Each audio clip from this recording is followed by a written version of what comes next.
vamos a venir a ver trastornos hipertensivos del embarazo, claro, con su patología más frecuente, ¿no? Que es la preeclampsia en este caso. Porque lo demás también, pero no me interesa esta disertación. Primero, recordemos que presión arterial por definición, ¿de qué se saca?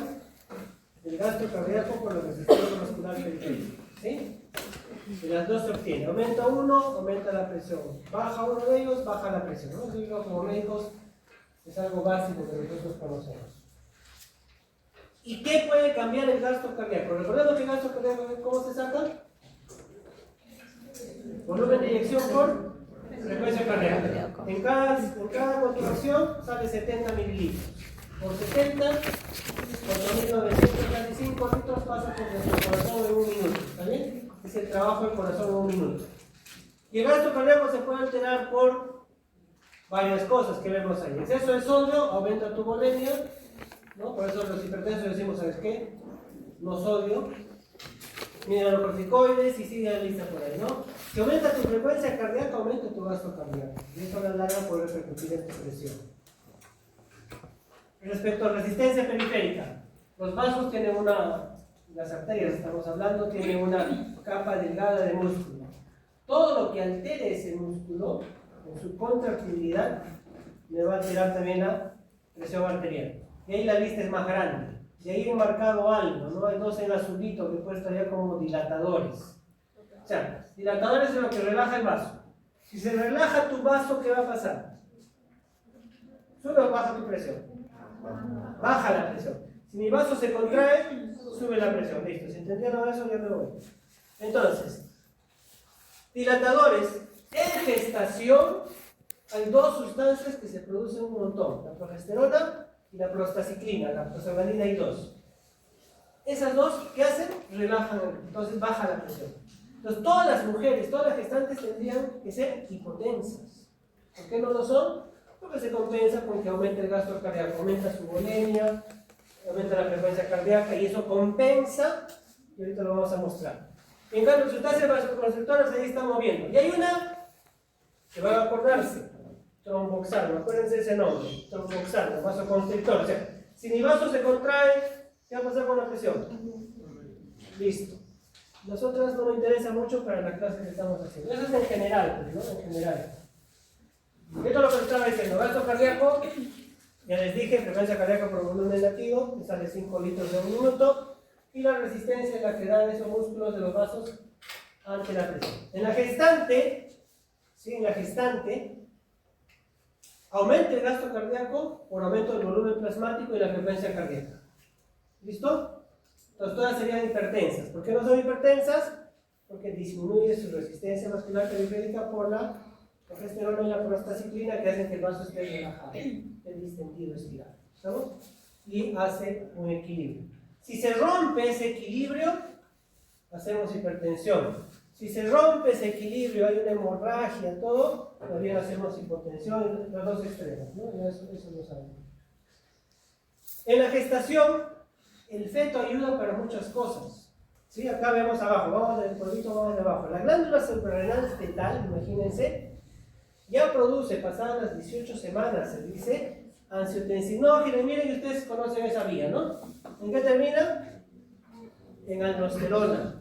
Pero esta previamente ya estimuló la glándula de su mamá. ¿Y qué hace la aldosterona? ¿Cuál es la función? Retiene el líquido. En la mamá estamos hablando. ¿Para qué retiene el líquido? Para que aumente la volemia. Ustedes van a escuchar, y nosotros lo decimos siempre, el aumento de la volemia en la gestante es en el segundo trimestre. 18 semanas más o menos, ¿no? Hasta el 28, por ahí, aumenta la cantidad de sangre por este dato. El bebé está ayudando, aumenta la volemia, retiene líquido, agua. ¿Para qué? Para que haya mayor flujo, ¿dónde? Al útero. Esa es la función, pero claro, repercute en todo el sistema de la madre. Y por otra vía, ese mismo feto está produciendo la dihidroepiandrosterona sulfato, que es una hormona previa a la formación de las hormonas femeninas. Ahí estamos viendo, sigue estrógeno, prostaciclina, vasodilatación. Les acabo de decir, hace un ratito, la prostaciclina es una prostaglandina que es diferente de los demás, porque cuando ustedes escuchan prostaglandina, la función de la prostaglandina va bien en vasoconstricción. Acá va bien relaja, ¿no? ¿Listo? ¿Para qué? Para lo mismo, para aumentar el flujo a nivel uterino. Ya hace muchos años hablamos o decimos el término de trastorno hipertensivo del embarazo y no enfermedad hipertensiva inducida por el embarazo. Porque no todos los trastornos hipertensivos son inducidos por el embarazo. ¿A qué me refiero? Perdón. La clasificación, acá luego vuelvo. La clasificación de los trastornos hipertensivos del embarazo es esta, ¿no? Una preeclampsia, hipertensión gestacional, hipertensa crónica que se embaraza y hipertensa crónica con preeclampsia sobrevenida. Por ejemplo, estas dos están embarazadas con hipertensión, pero su hipertensión no es por culpa del embarazo, ya traían su hipertensión. Por eso que el término de inducida por el embarazo no se recomienda, también usemos enfermedad o trastorno hipertensivo del embarazo. La epidemiología, bueno, ya lo saben, creo. Recuerden que es en el mundo la segunda causa de muerte materna, por eso que se maneja como clave, ¿sí? Clave azul en todo el mundo. Segundo, en ciudades es la primera causa de muerte. En Lima es la primera causa de muerte. En un hospital es la primera causa de muerte.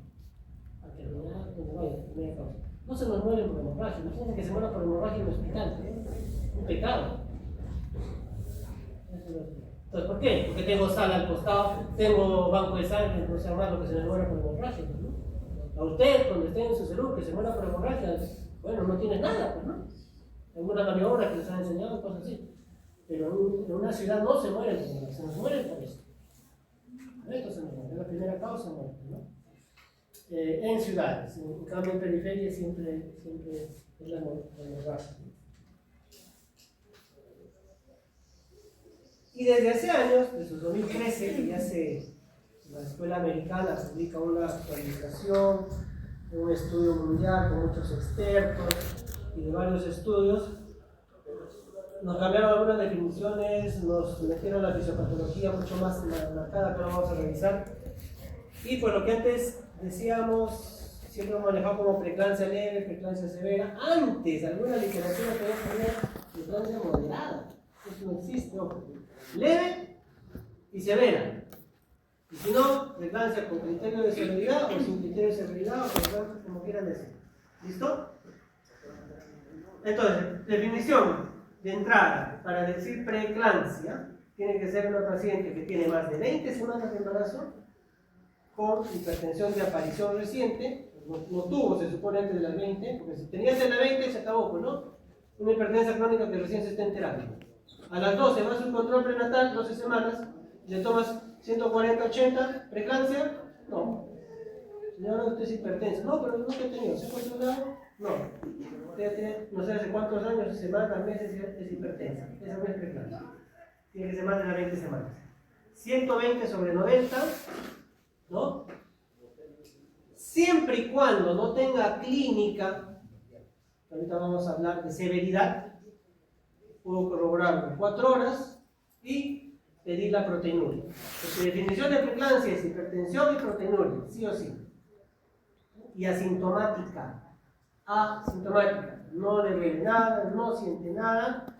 Y de los exámenes que vamos a manejar luego, todo sale negativo, excepto la proteinuria. El doctor acá dice 2 cruces. Sí, imagínense, se puede hacer con la tira reactiva. Todo centro y puesto de salud hay, la tira reactiva de orina. Te salen 2 cruces, se acabó, preeclampsia. Lo ideal es hacer una proteinuria de 24 horas, que no lo hacen en todo centro opuesto, ¿no? Pero si ya tiene 2 crucecitas, se acabó. Y la reacción proteína creatinina, algunos hospitales se hacen, ¿no? Puedes sacarlas.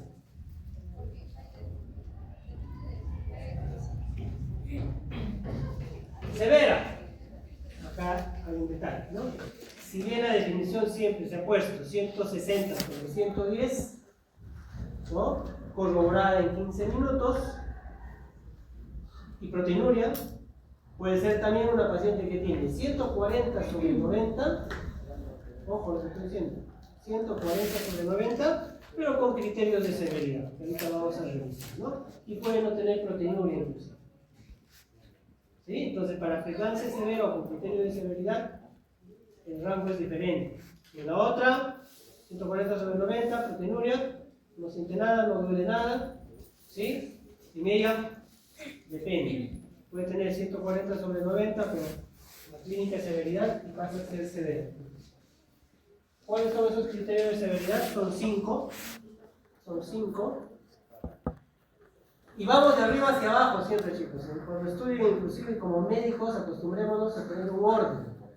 A mis residentes los estoy instruyendo en eso siempre. Cuando le preguntan en los signos de severidad o criterios de severidad al paciente, le preguntan cualquier cosa. En desorden, señora, empezó con edemas ¿desde cuándo?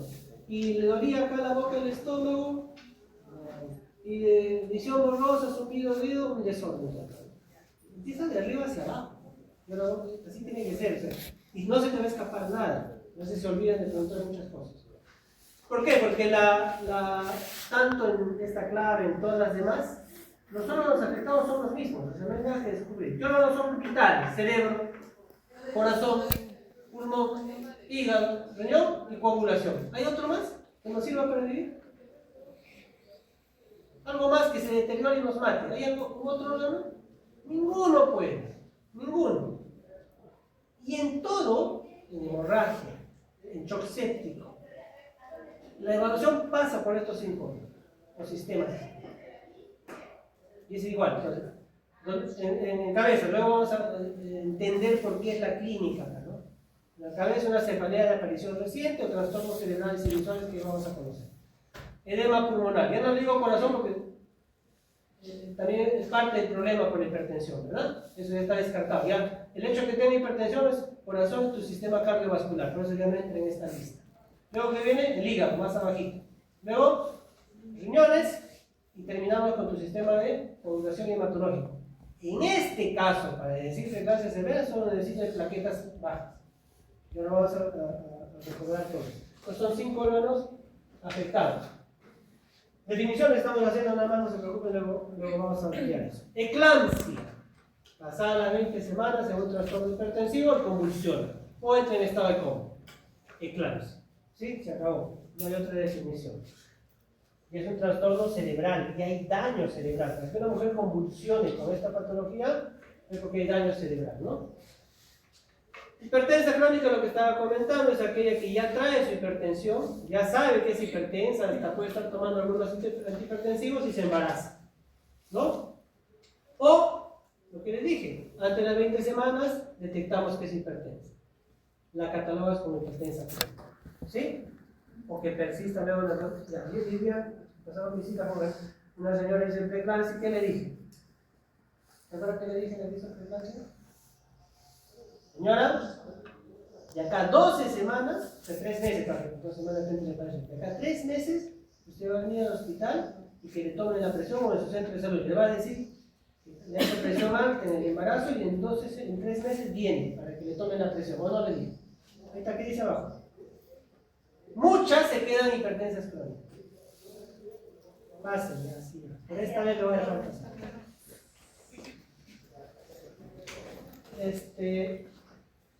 Pero solo eso. O sea, te embarazas, hipertensión y todo el embarazo la pasa tranquila con el antihipertensivo que le cambiamos, todo bien, no hace más, no hace mayor clínica y ya está. Salvo que sea una hipertensa, que de larga data, ¿sí? Ustedes saben cómo se manejan los hipertensos, ¿no? Con uno o varios antihipertensivos, pero sabemos que ellos ya tienen un daño o muchos órganos de deterioro de órganos, ¿no? Su hígado está fregado, su riñón también. Entonces, siempre ellos se van controlando el peristepático, perfil de coagulación, bueno, hemograma, glucosa, todo eso se va controlando los hipertensos crónicos. Salvo que esta paciente venga a su control prenatal, tiene 35 años, doctor, soy hipertensa, tomo propanolol, no sé. ¿Qué tiene que hacer en ese primer control? Como médico. ¿Qué se tiene que hacer? Igual que el cardiólogo, tienes que pedirle todos sus exámenes. El renal es lo que estoy hablando. ¿Para qué? Para estar seguro que esté empezando con órganos sanos o deteriorados. De repente en ese primer control a las 12 semanas en ella me sale proteinuria de 800. ¿Es preeclampsia? Porque para preeclampsia la proteinuria de 300. ¿Sí? 800 las 12 semanas. ¿Es preeclampsia? Ya venía con el riñón dañado. Si pasaba las 20 semanas, esa de 800, a las 25 le tomo, me sale 2000, preclancia sobreelevada. Pasadas las 20 semanas, la presión que la estaba controlando con un fármaco, no puedo controlarla, le tengo que adicionar dosis o otro fármaco, preclancia sobreelevada. Aparición de clínica, no le dolía la cabeza y ahora pasadas las 20 semanas, doctor, me duele. Ahí están las plaquetas tenían cierto valor y aumenta. TG o TGP tenía cierto valor y aumenta. Pasadas las 20 semanas, es hipertensa crónica, listo, se convierte en hipertensa crónica con preclancia. ¿Se imaginan la gravedad? Es mucho más grave. Y algunas de estas son severas, inclusive. ¿Sí? Entonces es más grave. Y para terminar la clasificación, la hipertensión gestacional es aquella que antes decíamos hipertensión transitoria del embarazo. Era la que tiene hipertensión pasada las 20 semanas, sin proteinuria, exámenes normales, cero clínica, no le duele nada. Solo la presión se le presenta en el pasada las 20 semanas. Le haces todos los exámenes, negativo.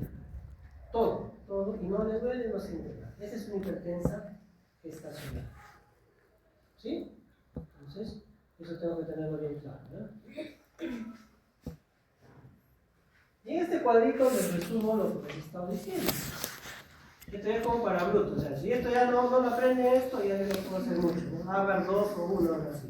Entonces, acá estamos resumiendo. Es broma, la hipertensión gestacional, dijimos, ¿qué era? Solo hipertensión pasada las 20 semanas. ¿Tenía proteinuria? No. ¿Criterio de severidad? No. Preeclampsia leve, si quieren, con criterio de edad, sin criterio de severidad. Hipertensión pasada las 20 semanas con proteinuria. ¿Tenía algo más? Nada. No les debe doler nada, ni sentir nada, y todos los demás exámenes normales. Preeclampsia severa, les dije hay dos opciones. Empezamos por la primera. Puede tener 140 sobre 90, pero tiene criterio de severidad. Puede tener o no proteinuria. ¿Listo? Ojo con esto, porque esto muchas veces falla. O si tiene 160 sobre 110, se acabó. Solo confirmo que tenga proteinuria, puede o no tener criterio de severidad. Los dos casos son preeclampsia severa. Eclampsia, aquella que tiene hipertensión y convulsionó. Puede o no tener proteinuria. Si tiene proteinuria, pero esto no es confirmatorio, ¿no? Acá me falta más o menos, ¿ya? La crónica ya dijimos, antes de las 20 semanas, ¿no? Y la crónica con preeclampsia sobreelevada es antes de las 20 semanas y con proteinuria y con criterio de severidad. Y los criterios que acabo de decir es que están en otro gráfico, ¿no? Pues más o menos ahí resumimos para que no se confunda, ¿no? No es nada del otro mundo, hay que poner el diagnóstico correcto. Doctor, para terminar esta parte. Si viene una paciente con 180, 110, 180 por 110, 28 semanas, primigesta, le hacemos la proteinuria negativo, clínica, no le duele nada, no siente nada, exámenes, todo negativo. ¿Qué diagnóstico le da? ¿Ah? Lo tiene 180, 110.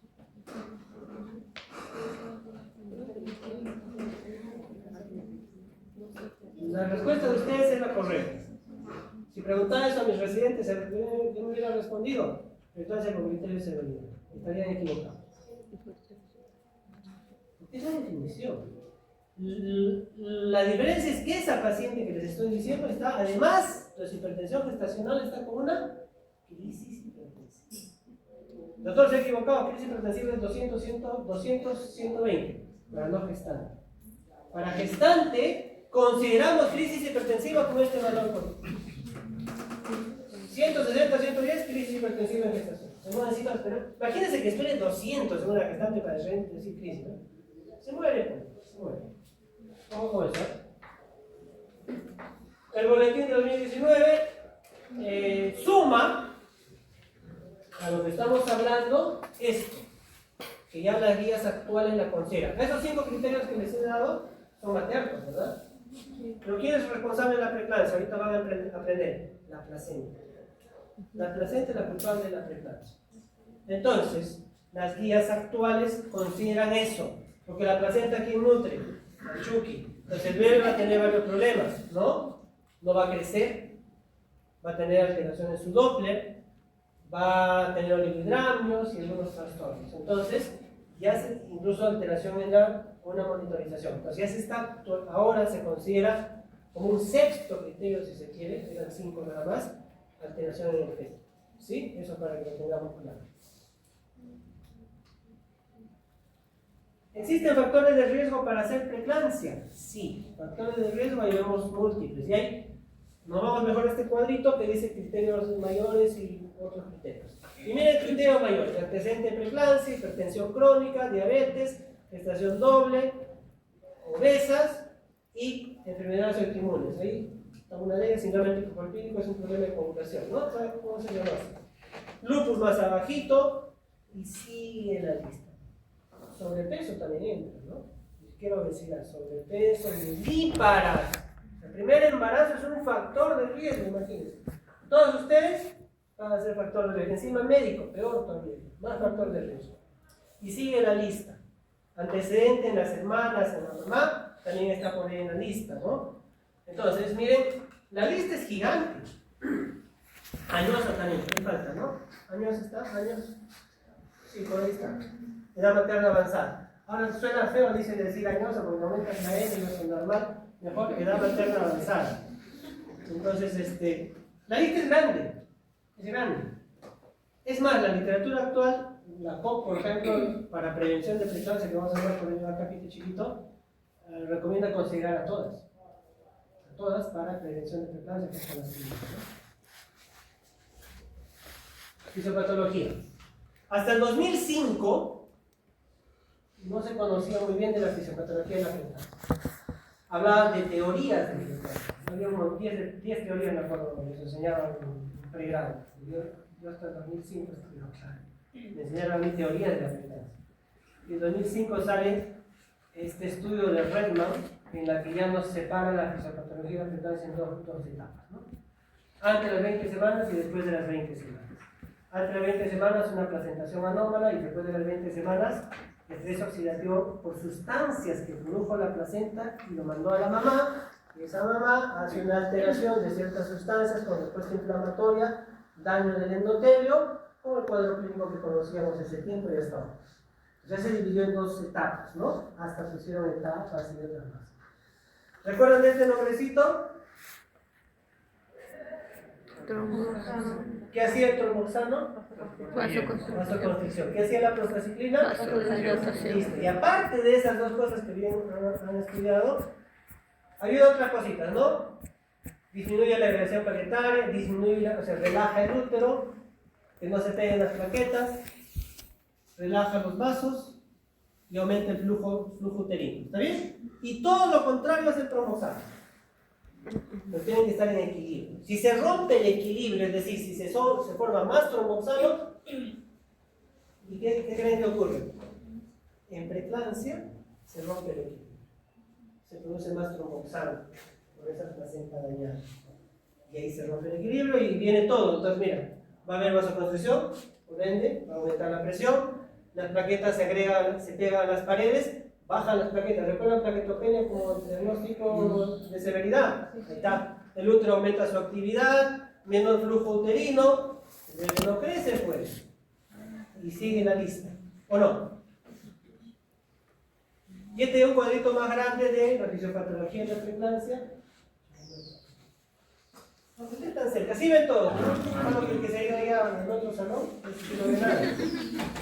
Ahora vaya acá, está un montón de carpetas, se va al otro salón. Vente más acá, no sé qué no se vea. Perdón, no te pido.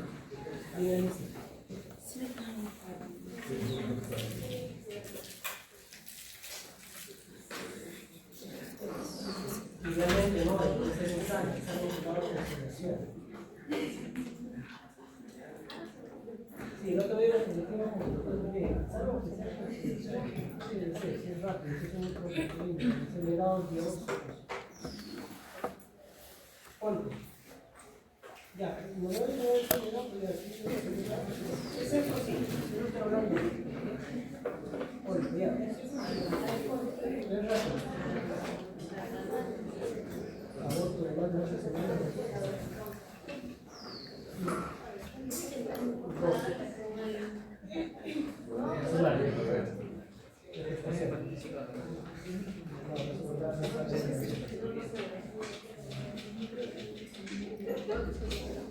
¿Está trayendo el almuerzo? Ah, ya. Si vemos acá, en el medio del cuadro estaba esto. En el medio del cuadro que les acabo de mostrar estaba esto. ¿Qué dice? Isquemia placentaria. La fisiopatología se basa en eso, acuérdense. A esa placenta, desde que hablamos conmigo de placentación. Desde que empieza a formarse la placenta, no recibe sangre de manera adecuada. Entonces hay que haber zonas de la placenta isquemia y hasta con necrosis, muerte placentaria. ¿Sí? Eso libera sustancias, daño obviamente a las células, las mismas células, libera sustancias que van a dañar a la placenta en primer momento. Para esto hay factores, ¿no? Hay lo que hemos estado hablando hace un ratito, como factores de riesgo, factores genéticos, maternos y otros. Acá claro hablan algunas cosas más, no vamos a detenernos mucho en esto, hasta inmunológico. Al final, ¿cuál es la base de esta isquemia placentaria? Lo que dice acá, invasión trofoblástica alterada. Ahorita no voy a explicar eso, no se preocupen, ¿no? No va a haber una... ¿Recuerdan que les hablé en la clase de la placenta? Los vasos, ¿qué vaso es ese vaso espiral? Era invadido y crecía para dar más sangre a la placenta, ya. Ahí está. Invasión trofoblástica alterada. No va a haber esa buena invasión y por ende el vaso quedaba ligado. ¿Se acuerdan de la clase? Sí. Esa es la base. Ahí está. Y alteración de la circulación libera ciertas sustancias del torrente sanguíneo materno y va a dañar todos los órganos. Y vamos a entender cada uno, ¿no? Entonces ya estamos conversando con ustedes, las invasiones trofoblásticas se producen para que captar los vasos y nutrir a la placenta y por ende al feto. En los vasos espirales, acá está lo que les mostré también la vez pasada, los vasos espirales en un corte se verían así, con su endotelio, el glucocálice, como se nota mucho, con cierto calibre, ¿no? ¿Y qué pasaba en el embarazo? Pasaba esto, ¿recuerdan? Era invadido por las células del citotrofoblasto para que tenga un calibre diferente. Esta invasión se llama deshidrolización de arterias espirales y algunos libros lo llaman remodelación de las arterias espirales, ¿no? ¿Para qué? Para que llegue más sangre a la placenta. En otro gráfico lo mismo, ¿no? Al final el vaso que tiene un calibre termina con un calibre mayor. Eso es lo normal. En preeclampsia, ¿qué pasaba? Esto. No hay una invasión adecuada, miren el vaso tiene un calibre menor a este vaso. Entonces, si esta es la sangre que está nutriendo a la placenta, esto estamos hablando antes de las 20 semanas. ¿Sí? ¿Qué va a pasar? La placenta va a ser hipoxia, isquemia y hasta necrosis placentaria, ¿no? Acá está, con daño placentario, ¿no? Las arterias se cierran, estos son cortes de un vaso normal, un vaso cerrado, se cierra, se daña. Y se van a liberar ciertos, estos son un poquitito de esto, ¿no? Muchas sustancias, ahora hay una lista gigante de esto, incluso se estudian más cosas, de factores que se liberan al torrente sanguíneo por ese daño placentario, ¿no? Acá no voy a explicarles ya la angiogénesis, hay sustancias que se liberan cercanas al adhesivo, ese endometrio, que antes se llamaba endometrio, que se llaman sustancias angiogénicas, es decir, para que se formen nuevos vasos debajo de la placenta. No quiero que se formen nuevos vasos para que nutra la placenta. En la preeclampsia más bien se forman sustancias antiangiogénicas. Entonces, no se forman vasos. Peor aún, tengo vasos cerrados con menos vasos. La placenta en hipoxia, isquemia, libera sustancias, óxido nítrico dentro de una de ellas, cambian ese equilibrio que hablé hace un ratito que debía haber entre quienes, prostaciclina y tromboxano 2, haciendo que la paciente tenga todo esto que hemos visto en los dos cuadritos. Una de ellas es la hipertensión. Estas sustancias lesionan el endotelio por dentro, lo que tapiza el endotelio. Si tu endotelio se lesiona, hay múltiples respuestas, ¿no? La primera que responde, ¿cuál es? Las plaquetas, son las que primero nos defienden. ¿Ven lesión de endotelio? ¿Qué hacen? Se empiezan a pegar con el va a disminuir. ¿Qué más? Cuando hay lesión endotelial, la cantidad de coagulación puede empezar en cualquier momento. ¿Qué más? Cuando se lesiona el endotelio, el líquido se sale al extravascular. Eso es lo que después del momento. Esta lesión de endotelio va a hacer que el vaso se cierre. Hipertensión. Lesión de endotelio, el agua se saca afuera. Edema. Y ahorita vamos a ver todo eso, ¿no? Y aparte de eso se liberan algunos microfragmentos de ese sencillo trofoblasta alterado con mayor daño en la mujer. Entonces, para resumir, la primera etapa de la preeclampsia, esta es la 20 semanas que va a pasar, presentación defectuosa, isquemia placentaria con daño placentario. Las placentas son chiquitas, a comparación de las placentas de una gestación normal. Delgadas, pequeñas. Entonces, un corte de eso se nota zonas medias amarillas, son zonas pictóricas, ¿no? Eso por la mala irrigación. Liberan factores, ¿no? Placentarios, antiangiogénicos y proinflamatorios al torrente sanguíneo materno, alterando el equilibrio entre prostaciclina y tromboxano, como hemos dicho varias veces. Y esto libera muchas otras sustancias que ya lo estamos repitiendo también, ¿no? ¿Qué va a producir qué cosa? Vasoconstricción. Si hay vasoconstricción, aumenta la resistencia vascular periférica y empieza con la hipertensión. Pues la causa de la hipertensión en preeclampsia es la vasoconstricción, a diferencia de las hipertensias crónicas, que es más bien vasodilatación, acuérdense, ¿no? No tiene nada que ver con la hipertensión. Entonces, hasta ahorita, ¿he hablado algo de sodio en fisiopatología de la preeclampsia? Pues no tiene que ver con el sodio. Porque algunos salvajitos en dieta para preeclampsia en el hospital, restricción de sodio. ¿Para qué? ¿Por qué? ¿Cuál es el problema? ¿Cuál es el problema del sodio? Más bien, dale sodio, yo quiero que haya agua en su intravascular. No le restrinja sal. Si es hipertensa crónica, bueno, pero en preeclampsia no, porque en ninguna parte de la fisiopatología está metido el sodio. Ojo con eso, ¿no? Y empezamos pasadas las 20 semanas. La placenta está dañada.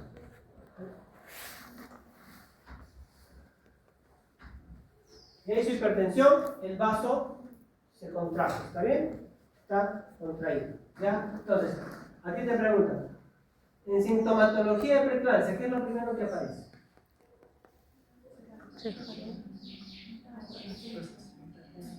Hipertensión. Lo primero, claro. El vasoespasmo que te va a producir hipertensión. ¿Qué le sigue a eso? ¿Qué dije? Hay daño endotelial. El agua va a empezar a salir. O sea, el vaso está cerrado, ¿ya? Y encima su agua se empieza a salir al extravascular. Las pacientes hacen anasarquia, edema generalizado. Imagínense edema cerebral, edema pulmonar, hepático, en el riñón no hay edema, ya vamos a ver que es un tema especial de edema en el riñón, y edema en todo el cuerpo. Hasta citis encontramos cuando entramos al CISAR. Edema generalizado. Ya por el solo hecho del edema te puede doler la cabeza, puedes tener dificultad respiratoria o no. Por supuesto. Y tu vaso está cerrado. Y a ese edema le tienes que sumar que ese vaso cerrado no está irrigando ese órgano de manera adecuada. Al edema cerebral tienes que unirle ¿qué cosa? Isquemia cerebral. Dos cosas, no solo edema. Imagínense la gravedad de esto. Listo, estamos con edema, el vaso está colapsado, más cerrado cada vez. Como hay daño endotelial, se va a activar la coagulación con la activación plaquetaria. Entonces, las plaquetas se van a empezar a pegar a los vasos por dentro. ¿Estamos? Se pegan a los vasos, disminuyendo tu luz, disminuyendo las plaquetas cuando el estómago está empezando. Entonces se caen las plaquetas. Cuanto más disminuyen las plaquetas, más daño endotelial se supone que hay. ¿Sí? Y el vaso está cada vez más cerrado, con daño adentro. ¿Eso qué desencadena? Alteración en la irrigación, isquemia en todos los órganos existentes. Todos, estamos hablando. Y cuando el vaso está cerrado, ustedes en fisiología nos enseñan, ¿no? En algunos capilares, el eritrocito tiene esa característica porque a veces hasta se dobla para pasarlo por capilares. ¿Creen que van a pasar esos capilares así dañados? No. Empieza a ser hemólisis con todo lo que ustedes ya conocen, ¿no? Desencadena la cascada de población, falla multiorgánica, y se muere la paciente, ¿no? Eso sería la evolución natural de una preeclampsia severa, si no se hace nada. Entonces nosotros normalmente lo tendríamos que detectar acá cuando está subiendo la presión, ya, pues cuando está en edema, ¿no? Pero ya de acá para abajo, esa paciente está grave. Muchas veces es irreversible. De esto ya no la sacamos. Se nos muere. Es bien difícil. Les decía que en el riñón hay un tema especial. En el riñoncito, el parénquima no se edematiza, lo que se edematiza son los vasos. Este es un gráfico de un vaso del riñón fenestrado, ¿no? Las fenestraciones sirven para qué? Que pueda filtrar la sustancia del desecho. Pero miren al costado que dice preeclampsia. Ese endotelio ya tiene otro grosor, se edematiza, y las fenestraciones como que se cierran un poco. Entonces hemos permitido un buen filtrado de la urea-creatinina ciúrica. Entonces, ¿qué va a pasar en tu sangre con esos tres componentes? Va a elevarse, no estás botando, entonces tu sangre va a aumentar. ¿Está bien? Eso explica por qué aumenta la urea-creatinina ciúrica. Pero como hay daño endotelial, bota proteínas de nuestro plasma por la orina. ¿Y qué proteína tenemos en nuestro plasma? ¿Cuál? Albúmina. ¿Qué más? Albúmina. ¿Listo? ¿Qué más? Y albúmina. ¿No hay más? ¿No hay otra proteína? Y la proteína para que coagule la sangre, como está ahí. Muchachos, ¿qué? ¿Y todos los factores de coagulación qué cosas son? Son proteínas. También se bota eso. No solo es albuminuria, se botan. Por eso que cuando estos pacientes se complican, no coagulan la sangre. Hay trastorno de coagulación. Botan todas sus proteínas del intravascular. Este edema, este problema de retención de sustancias nitrogenadas, todo eso, a la larga, repercute en la irrigación renal y muchas pueden llegar incluso a necrosis tubular, ¿no? Que es la famosa insuficiencia renal aguda, ¿no? La necrosis tubular aguda es falla renal, y ahora conocemos como el famoso AKI, ¿no?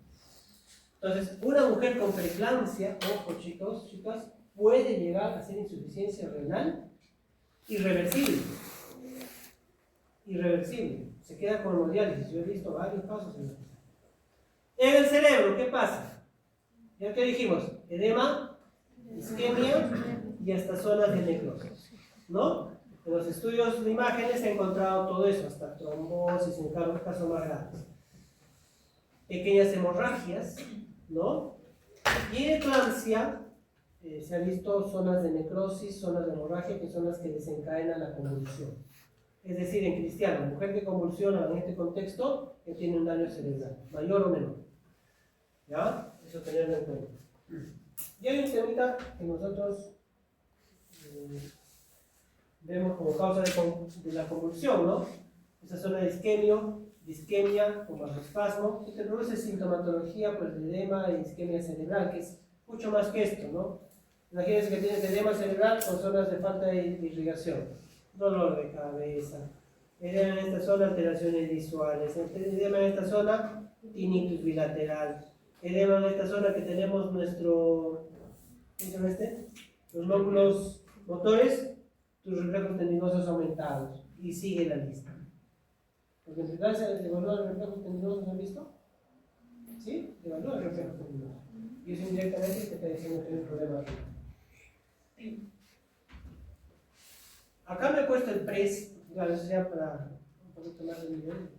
El PRES es unas siglas de encefalopatía posterior reversible en preeclampsia, o sea, esas siglas de encefalopatía posterior reversible se ha encontrado en preeclampsia. ¿En qué consiste? En que en ellos se han encontrado que en la mayoría de pacientes que ha hecho eclampsia, el edema más marcado y el daño más marcado en el cerebro es en la región parieto-occipital. Ahí es el mayor daño. ¿Sí? Ahí es donde sangran las pacientes, donde hay más isquemia y más daño. ¿Ya? ¿Listo? Y esas son las que más convulsionan. Les doy el dato de todo. diagnostico, ya no le voy a decir preeclampsia leve, porque la preeclampsia leve tiene síntomas, no va a poner acá, ¿no? Severa, esto ya les mostré hace un ratito, ¿no? Presión 140 sobre 90 para arriba, o 160 sobre 110 para arriba, o alguno de estos criterios de severidad, ¿no? Los 5 criterios que les mencioné hace un rato. Entonces vamos a desglosarlo uno por uno. ¿Qué órganos comprometidos son? Ahí están los 5 órganos con la placenta incluida. ¿Sí? Acuérdense ese orden. 5 órganos de arriba hacia abajo con la placenta incluida. De preeclampsia hepáticos. Edema cerebral, isquemia cerebral, zonas de necrosis. Cefalea. La cefalea clásica, si se quiere, de preeclampsia es frontoparietal. Tú le vas a preguntar, señora, ¿cómo empezó? ¿Cómo empezó el dolor de cabeza? Así se va a agarrar. Y ahora, no me duele todo, más atrás, esa que dice más atrás, otra conclusión. Frontoparietal, ¿de qué tipo? Es un corazón. Y aprieta a veces opresivo, pero también es pulsar. Ah, ya. ¿Qué más?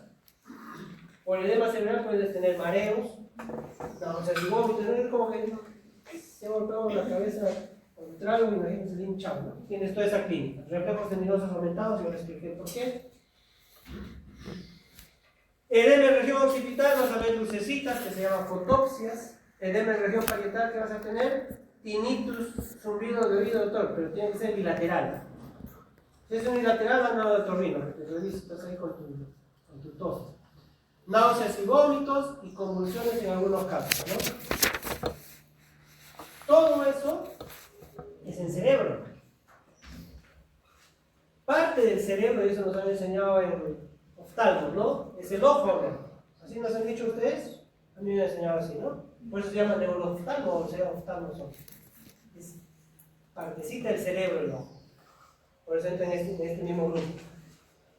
Tenemos la retina se edematiza. En ese gráfico están viendo, en esa foto están viendo un edema de retina leve. Tiene unas nubecitas blancas. ¿Sí? Cuando tienes esas nubecitas vas a tener o visión borrosa, ver puntitos negros. No es lo mismo. Fotopsia es que veas lucecitas, viene de acá. Que tengas escotomas o veas puntitos negros, viene de tu retina. Ojo, ¿cuál es más grave? ¿Ah? Que vean lucecitas, como escotomas acá en tu ojo. ¿Qué va a pasar? Te ciego, pero no son convulsiones, ¿no? Lo más grave es que tú veas lucecitas, porque es de tu cerebro. Escotomas es del ojo, no, de retina nada más. Y es más, puede ser tan marcado el edema de retina que se desprende la retina. Hace mes pasado tuvimos una paciente hospitalizada con este tema de preeclampsia que vino por visión borrosa y otros síntomas más. Y después, pasados los 2 días, ya no veía el pobre paciente. No veía. Un ojo ya no veía, el otro borroso, imagínense. Asustada, parada, pobrecita. Y el edema de retina. Lo bueno es que eso, una vez que sale del cuadro, revierte el edema y vuelve a ver. No hay reporte de que se queden ciegas. Eso es lo bueno, ¿no? Pero pasan por todo esto. Entonces, doctores, esto es un criterio de diagnóstico. Trastorno cerebral y visual. Doctor, tiene que tener toda la lista para que sea positivo, no, basta una de ellas. Cefalea, o tinnitus bilateral, ver lucecitas, puntitos negros, listo, se pone. Cualquiera de ellos, uno o dos o uno solo, ya tienes tu primer criterio de diagnóstico. Doctor, ¿y cuántos criterios debo tener? Uno. Hipertensión y cefalea frontoparietal se acabó, preeclampsia severa. Hipertensión y ver lucecitas, sí, preeclampsia severa. ¿Sí se entiende? Esto es importante.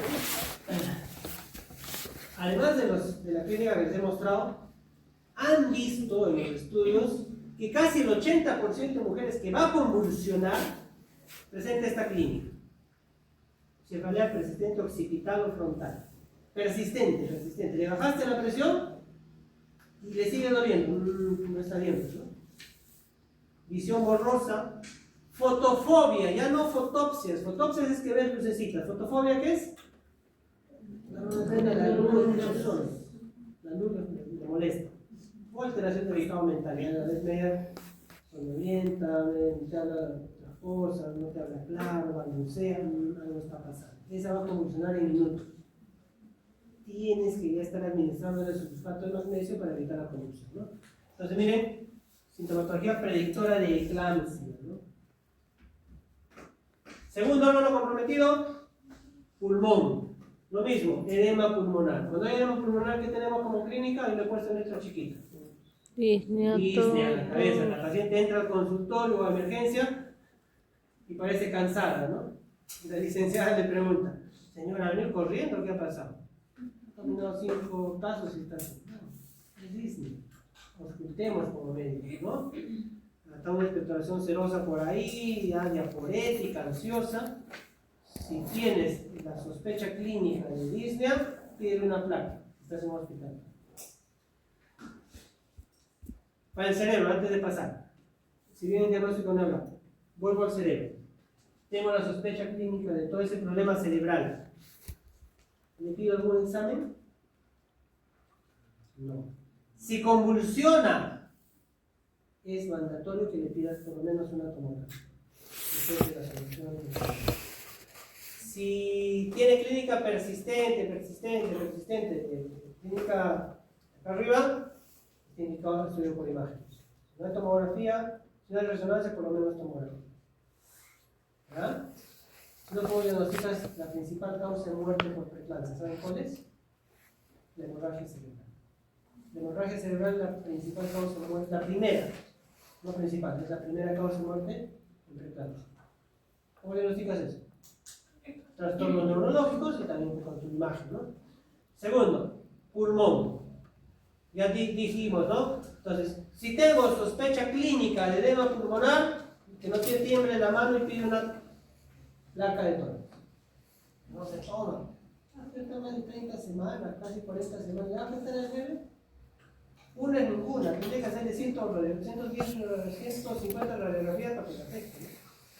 Que la tomografía sí, que lo hacemos arriba con protector. Ya lo demás pues, es parte de complicaciones del edema pulmonar, ¿no?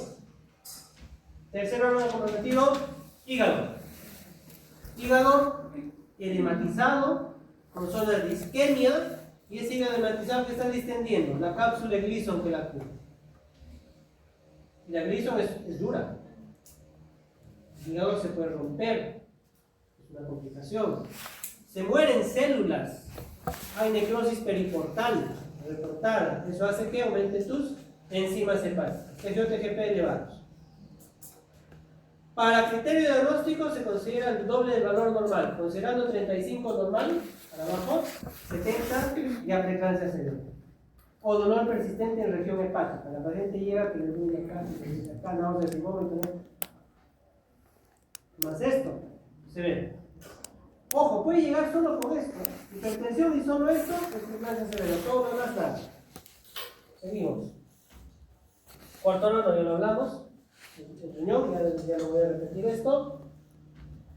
Pero ¿qué va a pasar? Aumenta la ureaminina ciúrico. Para criterio diagnóstico me sirve la creatinina. Mayor de 1.1. 1.2, no, estaría mal acá. Mayor o igual, ¿no? Mayor o igual de 1.2. De 1.1 para arriba en todo. 1.2, 1.3, 1.4 ya es alterado. O sea, es bajito esto, pero 1. Si normal es 1, doctor. Sí, normal para no gestante. Para gestante, ¿cuánto es normal? 0.8. Por eso que lo subimos, ¿no? Oliguria, ya se daña, ese riñón está fregado y todo lo demás, ¿no? Esto ya está haciendo una insuficiencia renal, un acto, ¿no? Necrosis tubular, como chicos, es el otro término que utilizamos en medicina para decir falla renal. Pero puede llegar a falla renal si el problema persiste, ¿ya? Y ese no solo es el problema, ¿qué va a pasar? ¿Qué está eliminando? Dijimos un rato, proteínas. Si eliminan proteínas, el vaso ya de por sí está colapsado, dañado, plaquetas se pegaron, eliminan proteínas. ¿Qué se va a alterar? Tu presión glucótica. Cuando se altera la presión glucótica, ¿qué pasa con el líquido intravascular? Se sale. Ya se había salido un montón de esto, claro, ya se va el vaso peor, ya queda más colapsado. A lo que estaba, empeoramos el problema. Y vemos esos edemas brutales. Acaban así con edemas. Miren, este es un edema de vulva. ¿Qué va a hacer el problema? Nada. Tú le pones agujitas ahí y sale líquido. No es broma. Eso no lo podemos tratar. Tú pones agujas, donde se echó, y empiezan a gotear. Lo sacas. Es un gatito. Son edemas gigantescos, los pacientes no pueden sentarse, no pueden caminar con eso. ¿Ya? Hipoperfusión y necrosis tubular. Son edemas más marcados, empeorando el problema, ¿no? Quinto sistema afectado, ¿cuál es? Ay, no pasó. Hematológicos. Talento como ustedes. Ya. Hematológicos y coagulación. Doctores, el vaso está colapsado, se quedó sin agua. Le haces un examen en ese momento, ¿qué vas a encontrar? Hemoconcentración. Hemoglobina de 16 en Lima, no sea malo. ¿Quién de ustedes tiene 16? Estamos que vivamos en altura. Yo cuando llegué acá tenía 18. Mi hermano vive con 20. Entonces, yo tengo 16 normalmente. Esto está tan colapsado que no hay agua. Entonces, la primera te va a salir hemoconcentrado. Después, si empieza todo lo que hemos hablado, se empieza a romper, hemólisis. Las plaquetas de por sí ya hablamos porque bajaban, ¿no? Se ha pegado a las paredes. Y la anemia hemolítica que se presenta en la microangiopática. Si se rompe un glóbulo rojo, ¿qué libera? ¿Ah? Hemoglobina. ¿Qué más? ¿Qué es un pigmento? Es una proteína que es un pigmento que ayuda a captar el piel. ¿Qué más?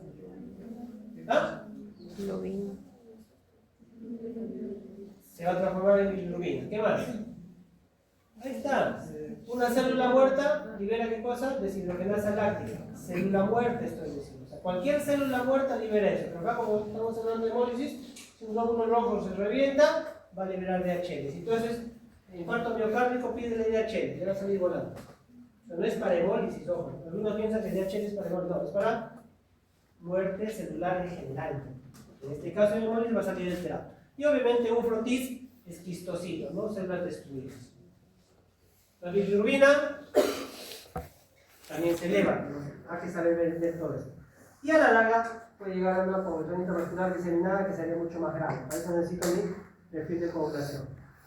Me olvidaba, en el órgano, en el hígado, para evaluar el hígado que tengo que pedir, perfil hepático. Para el riñón, perfil renal. Para esto, hemograma, para mis plaquetas y mi hemoglobina, y tu perfil de coagulación para descartar lo más grave que podría tener la persona. Si esto te sale alterado, también, ¿no? Entonces ahí estamos, dentro de todo estamos viendo qué se le debe pedir en exámenes para el diagnóstico completo de este tipo de casos, ¿no? Y la responsable de todo, la placenta. La placenta es pequeña, estamos hablando antes de 20 semanas. Estos son cortes de placentas normales, perdón, de placenta con preeclampsia, miren, con zonas muertas. Es más, Netter lo dibuja una placenta en preeclampsia así, miren, exagera ya un poquito, ¿no? Se ve así, realmente se ve así las placentas de preeclampsia. Yo cuando he tenido oportunidad de lo he cortado para que vean y se ve zonas amarillas. Es así, son zonas muertas, no son falsificaciones, no se confunde. Entonces, imagínense una placenta pequeña, con isquemia, con zonas muertas, antes de las 20 semanas. ¿Va a nutrir bien al bebé? ¿Qué va a pasar? Restricción de crecimiento, chiquito. Cuando un bebé está chiquito, ¿por qué está chiquito? Porque no me llega nutrientes, no me llega oxígeno. Al no llegar oxígeno de manera adecuada, ¿qué hace el cuerpo? Redistribuye flujos. En efecto, estamos hablando, eso pasa en anemia y todo. La redistribución de flujos, ¿en qué consiste? ¿Le vas a dar más oxígeno a dónde? Al cerebro, corazón y suprarrenales. ¿A quién le quitas? al riñón. ¿A quién? ¿A quién más? Al riñón. Al aparato digestivo, que en ese momento no me interesa que funcione, y al riñón. Le doy más al cerebro, corazón, suprarrenal, le quito a la piel, pues uno con anemia severa se pone pálido, ¿no? Le quito el aparato digestivo y el riñón. Si al feto te aclara medio palidito adentro, no importa, también está quitando su aparato digestivo. Ojo, acuérdense, si un feto, un recién nacido de estos casos, puede ser una enterocolitis necrotizante. Le quitó la irrigación de tu aparato digestivo. Pero le quitó también el riñón, le está quitando el riñón. ¿Dónde se forma el líquido amniótico? ¿No? El líquido amniótico en los tercer trimestre, orina fetal, casi el 100%. O libidramo. Entonces, en un contexto de una paciente que llega a las 30 semanas con preeclampsia, le hace su ecografía, está chiquito y encima libidramios, ¿qué significa? Está redistribuyendo flujos. Indirectamente está diciendo, ¿es qué? Le estoy dando más sangre a mi cerebro, corazón, le estoy quitando el riñón. Está faltando oxígeno. ¿Cómo confirmamos si está más grave de lo normal? Una ecografía Doppler. Ustedes saben que el Doppler es para ver flujos, ¿verdad? Nosotros, aparte de todos los vasos, no les voy a variar con esto, evaluamos dos vasos básicos. La arteria cerebral media y la umbilical. La cerebral media le va a decir irrigación al cerebro y la umbilical la irrigación placental. Las dos, se hacen unos índices, las dos tienen que estar en equilibrio. O sea, su división debe ser 1. Eso se llama índice cerebro-placental. Índice cerebro-placental. Arteria cerebral media con umbilical. 1. Acá, ¿qué va a pasar? Está llegando más al cerebro, más fuerza. El índice de la cerebral media va a estar elevado, entonces se rompió el equilibrio. Y te van a informar en la ecografía, índice cerebro-placentario alterado. Hasta incluso la inversión de flujos es más grave. Entonces, el Doppler nos va a ayudar a ver qué tan grave es. Y incluso para terminar el embarazo ya. A veces esperamos, en algunos casos, y en otros cortamos por los años. Y ahí están los 6 órganos y sistemas evaluados. ¿Hay complicaciones? Claro que sí. Que haga una hemorragia, ya que es la primera causa de muerte. Que se desvenda la retina. Que haga infarto miocárdico. Que haga neumonía por aspiración. Ruptura hepática, que lo hemos visto. ¿Tiene la visita? ¿Escuchaste que tenemos una ruptura hepática? De cáncer. No hospitalizada, ha estado en UCI. Después de un mes está volviendo a mi servicio. Yo he visto estar en mi vida, yo en mi guardia, dos rupturas hepáticas. Las pacientes, si no se mueren es porque están en el hipólico, no sé, el Diosito está muerto. Está en una hemorragia tan masiva que te encuentras, nos ganaba la aspiración. Entramos a operar y no encontré el líquido, el útero estaba escondido dentro de la sangre, pero era prematuro. Tanta sangre que nos ganaba la irrigación, obviamente la paciente chocada. Luego mi útero pensando en hacer una ruptura uterina, que era la primera impresión, porque había harto líquido en toda la cavidad abdominal y era que el útero estaba sanito y la sangre venía de arriba. Sacamos al bebé rapidísimo, cerramos como se podía y ya felizmente voy a hacer una incisión mediana porque no hay alteración en esta zona. Y claro, ustedes saben que los cirujanos cortan de hueso a hueso, ¿no? De arriba hasta abajo. Está estallado el hígado. Y el hígado no se sutura. Peor, está edmatizado. ¿Qué punto vas a poner? ¿Qué hacen? Papi, ¿no? Agarran unos dressing gigantes y van poniendo hasta pelvis. Puro dressing, de arriba hasta abajo. Una vez que ponen todo eso, como si fuera una faja, ponen, ¿no?, unos puntos de sutura ahí apretados en todo lo que han cortado, una sola capa, y te dejan 3 días. Pasa uso. En 3 días lo abren, vamos sacando de abajo poquito a poco, y van abriendo. Y sacando un poquito, otra vez. Eso se lo hicieron 2 veces en la 2 veces, otra vez, la faja. Y en la siguiente ya quedó.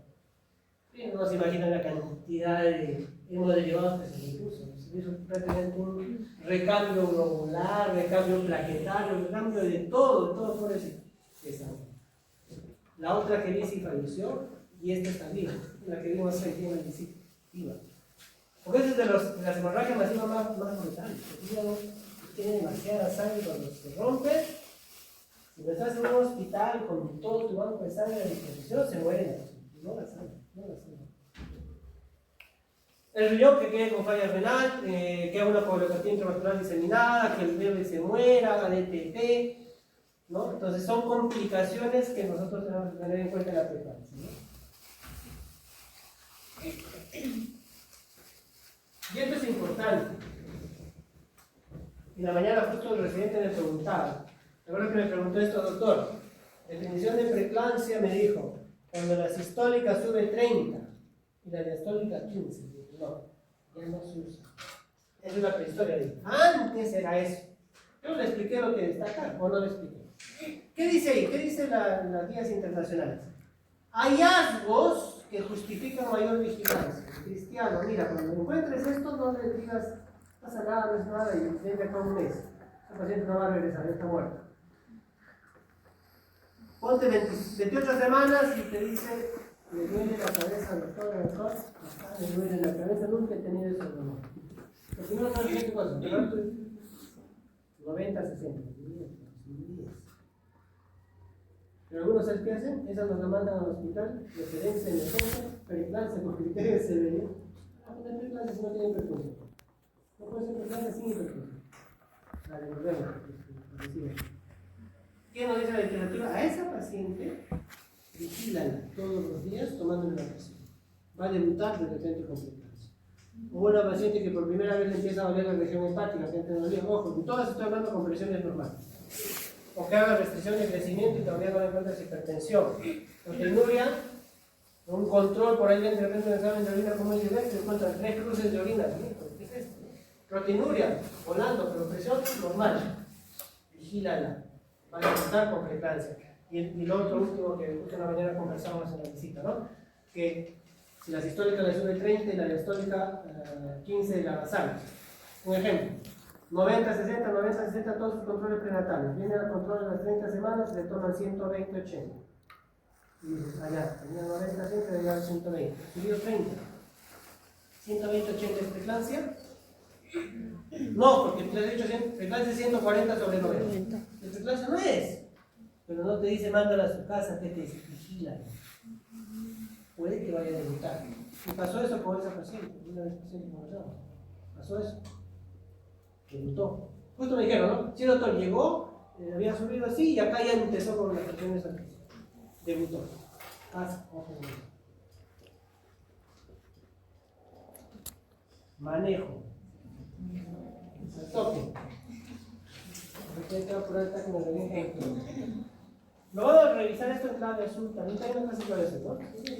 Pero acá una guirita.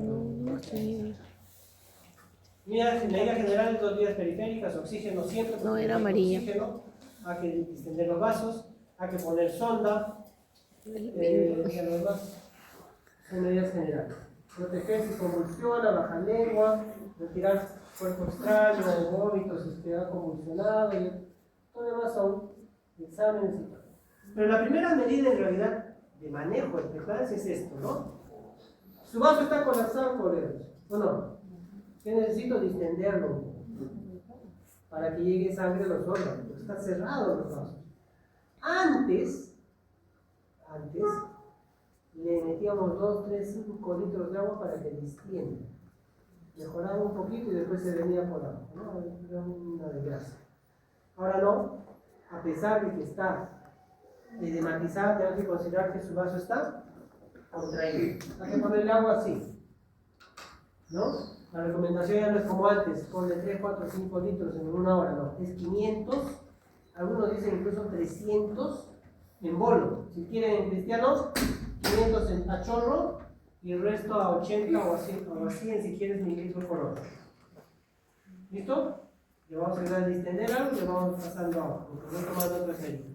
Ya no lo que hacíamos antes, ¿no? Segunda medida, control de la hipertensión. Crisis hipertensiva, ¿qué dije que era? Mayor a 160 sobre 110, 110. corroborado en 15 minutos. Crisis hipertensiva.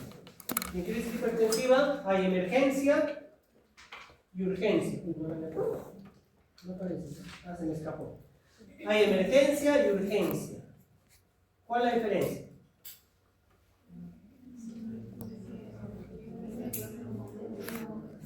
Les pongo un ejemplo. Llega una paciente con 180, 120, lo que yo dije hace un ratito, ¿no? Esa le dije, 180, 120, y eso debería real porque me pasó a mí. La mandaron de consultorio volando a la emergencia y yo estaba 180, y verdad 180, 180, señora, nada. Me enteraba que tenía esas presiones. No lo ordenaba, no sentía nada. Obviamente le pedimos exámenes. Lo único que me salió que fue las plaquetas, ni siquiera en valores de severidad, 130 por ahí, el resto normal. ¿Eso qué sería? Una urgencia. En cambio, si la misma paciente me dice, doctor, me duele la cabeza, tengo un rosa subido del río, me duele acá, y esa es una emergencia. Cuando hay daño de órgano blanco clínico o por laboratorio es una emergencia. Cuando no hay daño, las dos tienen la misma presión, ¿eh? Pero una es urgencia y una emergencia. ¿Cuál es la diferencia? De emergencia ya, ese rato actúa, clave azul. De urgencia puedes esperar, no le das y regresa más tardecito, no. Unos minutos puede esperar, ¿no? Igual, las dos son clave azul. Retrocedo, rapidito. Este cuadro lo muestro muchas veces. No sé. Ya. Para la toma de la presión. En cardiología no sé si les han enseñado o las cosas.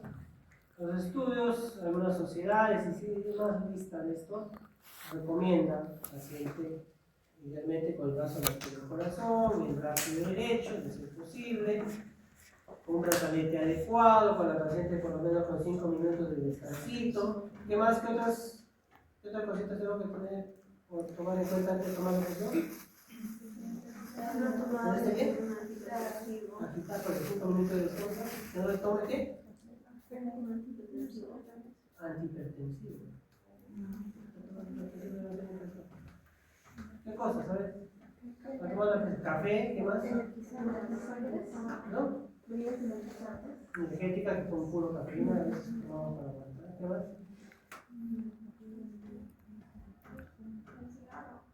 Cigarro. Que haya fumado ayer, ya, no, pero ahorita, si ha fumado recientemente en la última media hora, ¿qué más? Un montón. Por ejemplo, bueno, todos ustedes llegan con su pie al piso, pero si te queda colgado en los pies, no es lo recomendable. Dicen, yo he visto, señora, su brazo, listo, ya, le pone el brazalete y la tienen hacia la silla. ¿Está bien? No, tiene que estar en algo. Acá está haciendo fuerza, tiene que estar reposando en algo ese brazo, en la altura del corazón. ¿Qué más? Chicos, es cultura general de medicina, ¿cómo tomo la presión? ¿No? No. Pero está cerca, está cerca. Falta. ¿Qué le sigue de posición? Más adelantito. ¿Ah? La posición sale por acá y el otro sale por acá. Le digo, más adelantito y te vas arriba.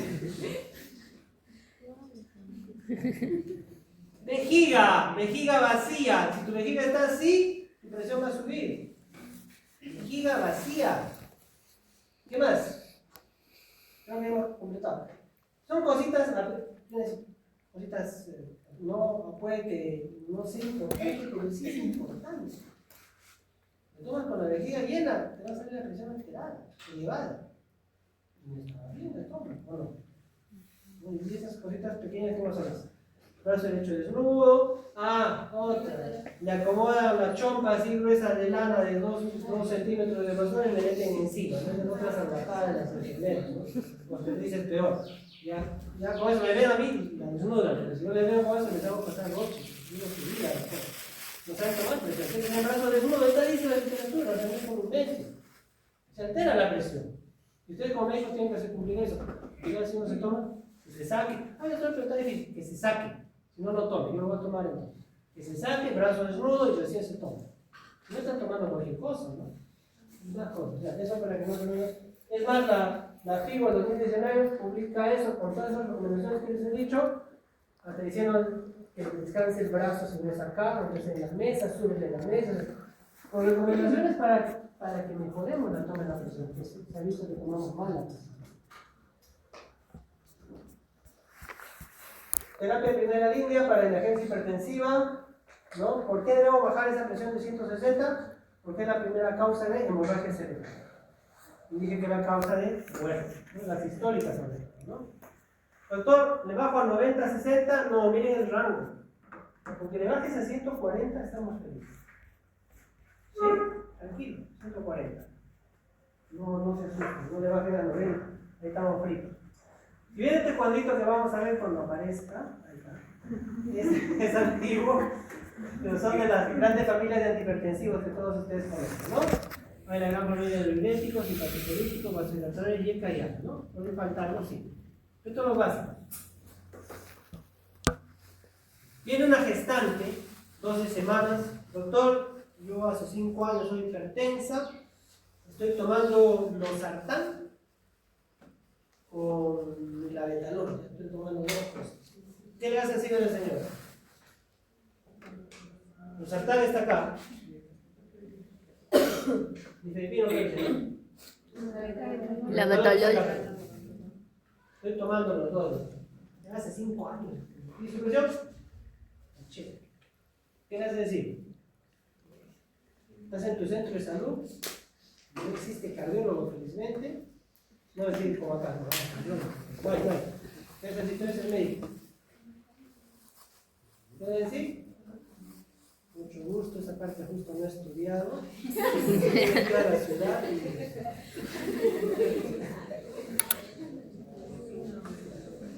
Lo que va... Uy, se movió loco. ¿Por qué se ha movido? Ahí está. Bien, ¿verdad? Esos que pueden ser como X no se pueden usar en gestación. Menos en preeclampsia. ¿Está tomando los sartán? No, señora, lo retiramos. Mire, ¿sabes qué le voy a dar?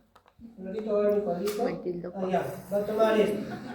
Alfa metildopa, ya, de otra familia quiero, ya no sé, pues acá tengo, ¿no? Verapamilo que existe por ahí, no sé. Ni filipino, que es tan común, ¿no? Le cambio, la betanol con nifedipino. Excelente. Y si se dan cuenta, ¿qué hacen estos fármacos? Vasodilator. Todos estos del vasodilator. Los diuréticos, ¿le voy a dar un diurético que me va a sacar líquido del intravascular? No le voy a dar furosemida, ¿no?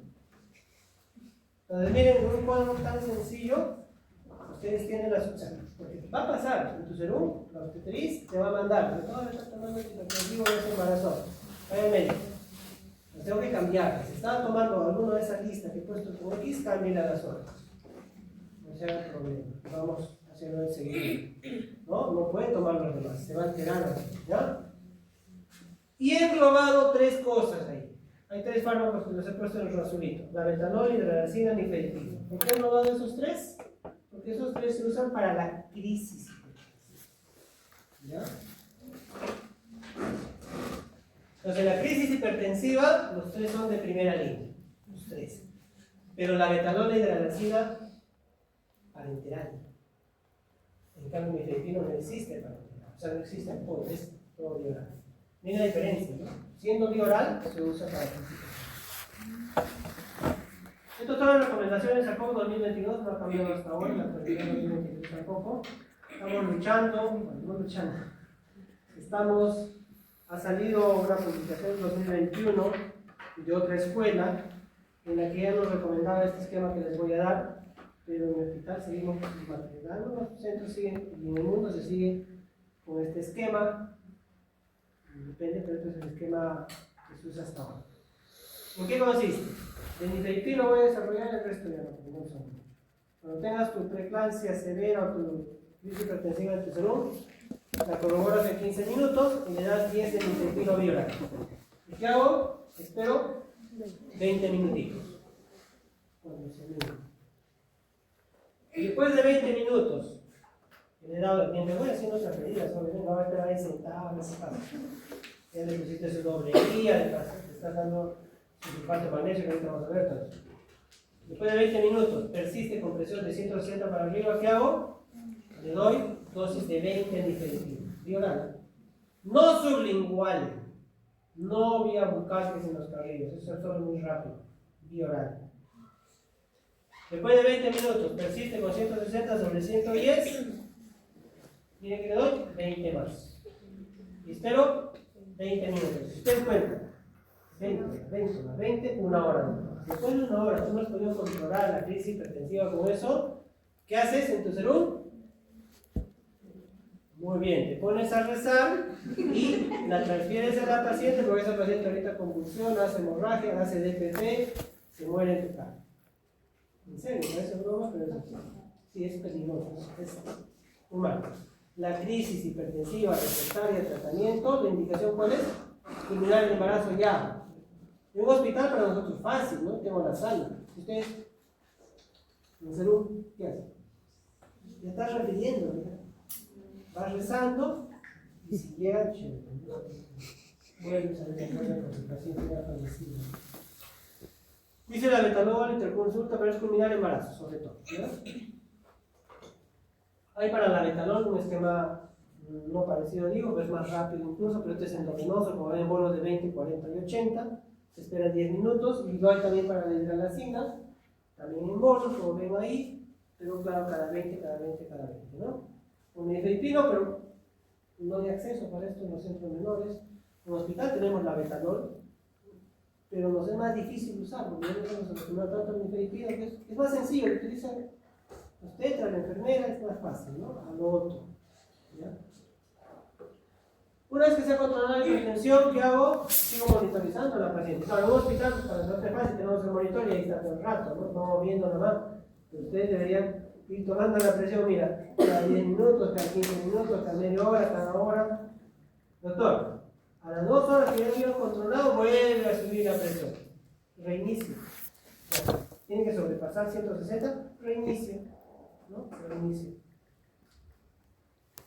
Algunos efectos adversos asociados al uso de nifedipino, sobre todo taquicardia, cefalea, que te vayas al otro extremo, ¿no? Hipotensión.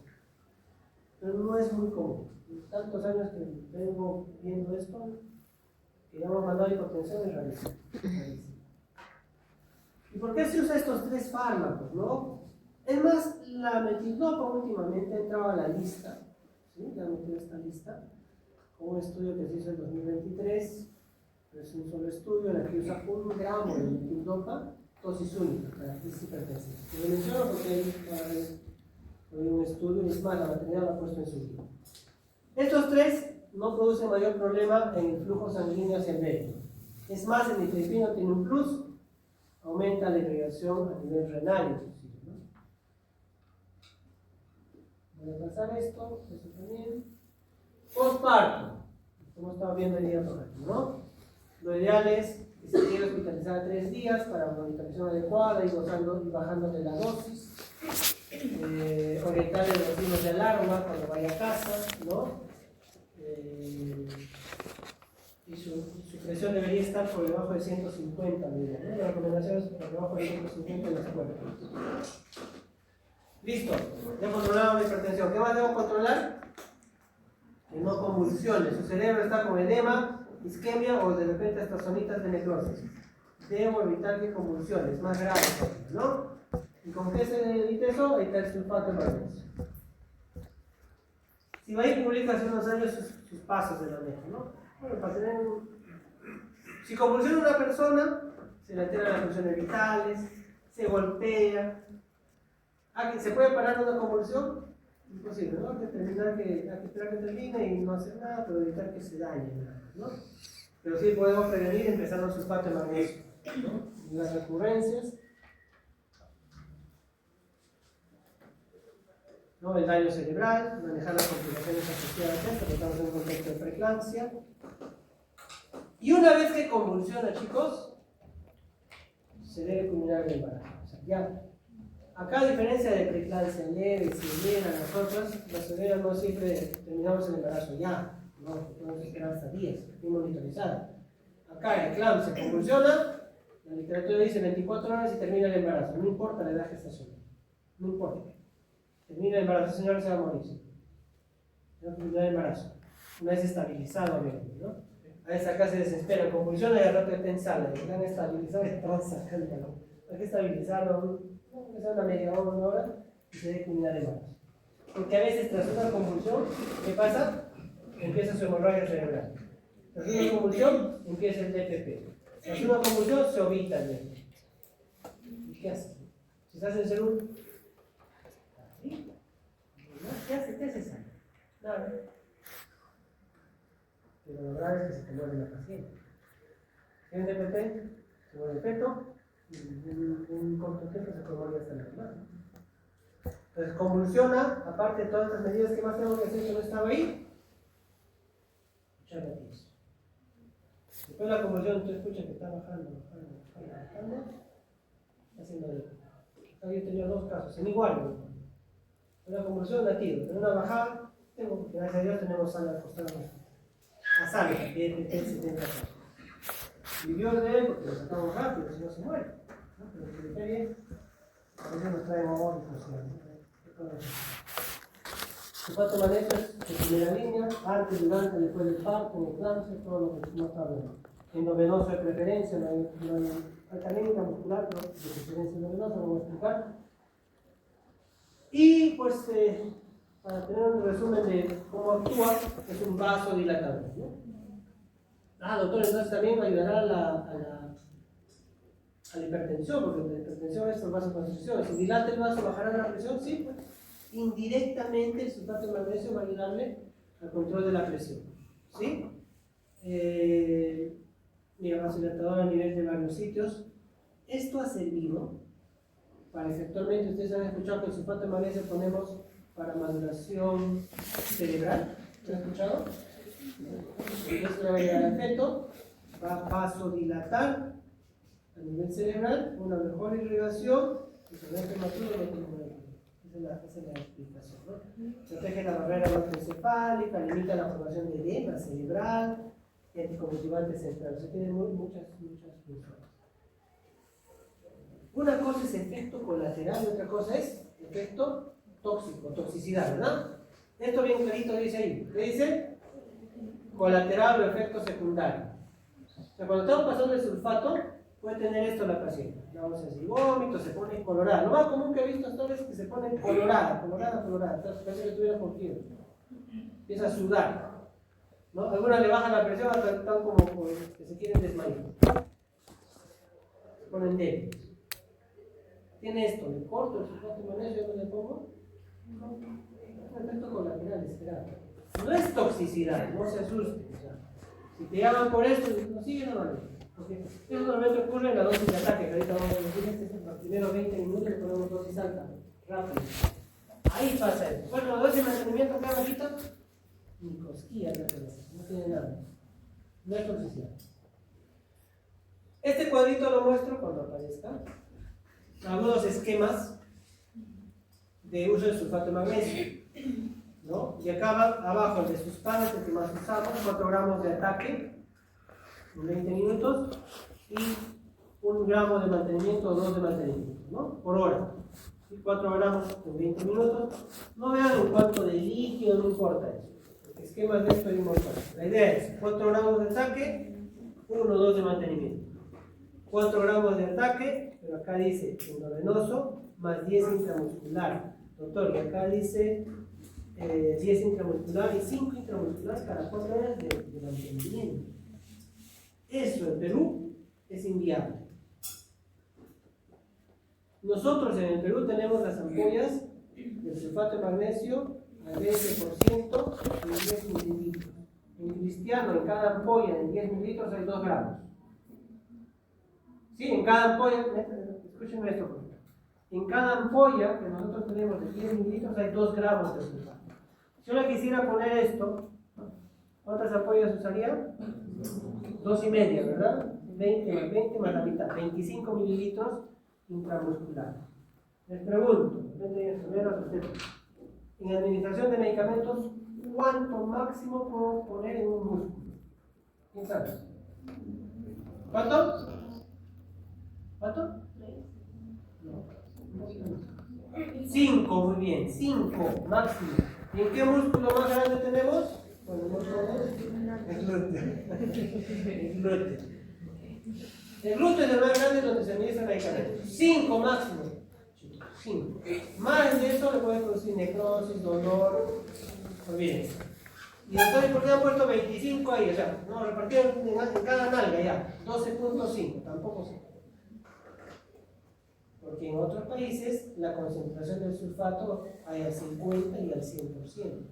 En una ampolla de 10 puedes tener 10 gramos, entonces le pongo la mitad, no pasa nada, porque no tenemos. ¿Pero qué pasó hace años? Eso lo comento. En las guías antiguas, algún genio del Ministerio de Salud, espero que no haya sido ginecólogo, puso este esquema de Pritchard en la guía de MINSA. O sea, puso esto, pero decía, también puedes usar esto, más abajito. Y algunos empezaron a usarlo.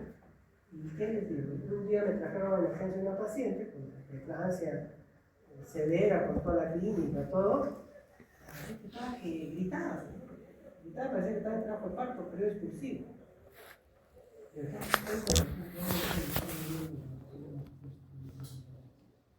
Ya no había que haber hecho esa nueva. Tenía que meter 20 mililitros en la nalga. Estaba rojo, a los 2 días se necrosó, pasó a cirugía plástica y tuvimos que sacar un necrosa. Entonces, por su burrada le dañaron a la pobre paciente. No se pone, pero si aguanta 5 le había metido 20, o sea, es total ignorancia de siquiera administración de medicamentos. Ya 5, 10 máximo, 20 le habían puesto una nalga.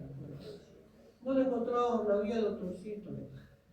Ya entenderán, ustedes me han visto cómo son las visitas, casi le pego la botella ahí a todo lo que habían traído. Ya me han visto la visita, ¿no? Te imaginarás que me transformé. Entonces, no es posible, o sea, profesionales que sigan cometiendo esos errores y dañando a la paciente, no, pues no es posible. Esas guías, gracias a Dios, desaparecieron. Ahora estamos actualizando las guías nacionales. Y va a salir ya, pues, como debe ser. Por ahí se pone un acápite chiquito ante la imposibilidad de encontrar esto, pero menos dosis. O sea, podrías poner hasta máximo 10 intramuscular, pero solo para referencia, no para un tratamiento continuo. Ya en un hospital encontrarás la vía como sea, y si no, pues es una flebotomía, lo que sea, pero no puedes poner intramuscular dosis altas de sulfato de magnesio. Es dañino, te daña, te necrosa, es terrible. Entonces, de carga 4 gramos, mantenimiento 1 gramo. Ya eso de cabeza. Doctor, ya le puse su dosis de carga, 4 gramos, ya pasó bonito. Como yo estaba haciendo mi salud en la sierra, estaba ya 6 horas en el hospital más cercano y a las 3 horas en el traslado, convulsiona. ¿Qué haces? Ahí dice, cargas una ampolla o dos, una ampolla suficiente que cargue de sulfato de magnesio todita y en volumen, por dentro. Diluido, lentito. Listo. Vamos. Entonces, justo a la hora de poner. Ahí sí está así. Voy a sacar a la otra, pero le van diciendo a los familiares es que cuando pasa eso no hay un daño cerebral mayor. No se ve que esté con hemorragia. Esta paciente no creo que salga. Lo que yo he visto que funcionó tras la infección de su norte porque hay un daño cerebral. Algo grave está pasando. Hay que hablar con los familiares. Claro, eso es lo que estamos diciendo. No diazepam. El diazepam, recuerden, es un depresor del sistema nervioso central y respiratorio. Si no hay opción o no hay sulfato, en negado que no haya sulfato, pues yo creo hasta en el puesto de salud más chiquitito, en la punta del cerro vas a encontrar sulfato. Ante el negado, repito, la literatura le dice, la pongo ahí, que no haya sulfato, usa fenitoína, fenobarbital, que son para epilepsia, ¿no? No se aconseja diazepam. En el negado que no haya los demás, ya pues. Ya. Sí, pero nunca debe ser tu primera opción. Esta es la última y hasta debajo es la última, ¿ya? Ojos. Pero había un colega, acá, psicólogo, que enseñaba esta clase y decía y recomendaba diazepam en casos. Por eso ya no está dando esta clase. No sé quién es. Ya, cuando no hay. El sulfato de magnesio tiene contraindicaciones, pero son miles de estas, ¿no? Contar con los dedos de la mano. Miastenia, hipocalcemia, falla renal, isquemia miocárdica. Raros, ¿no? Que una joven tenga alguna de estas patologías. Ya, o sea, los exceptos a la regla felizmente son rarísimos, que daña todo. Y para terminar, esta partecita del sulfato, acá en esto lo resumimos, ¿no? Dosis de carga. 4 gramos en 20 minutos, 20 minutos puede ser, y mantenimiento 1 gramo por hora.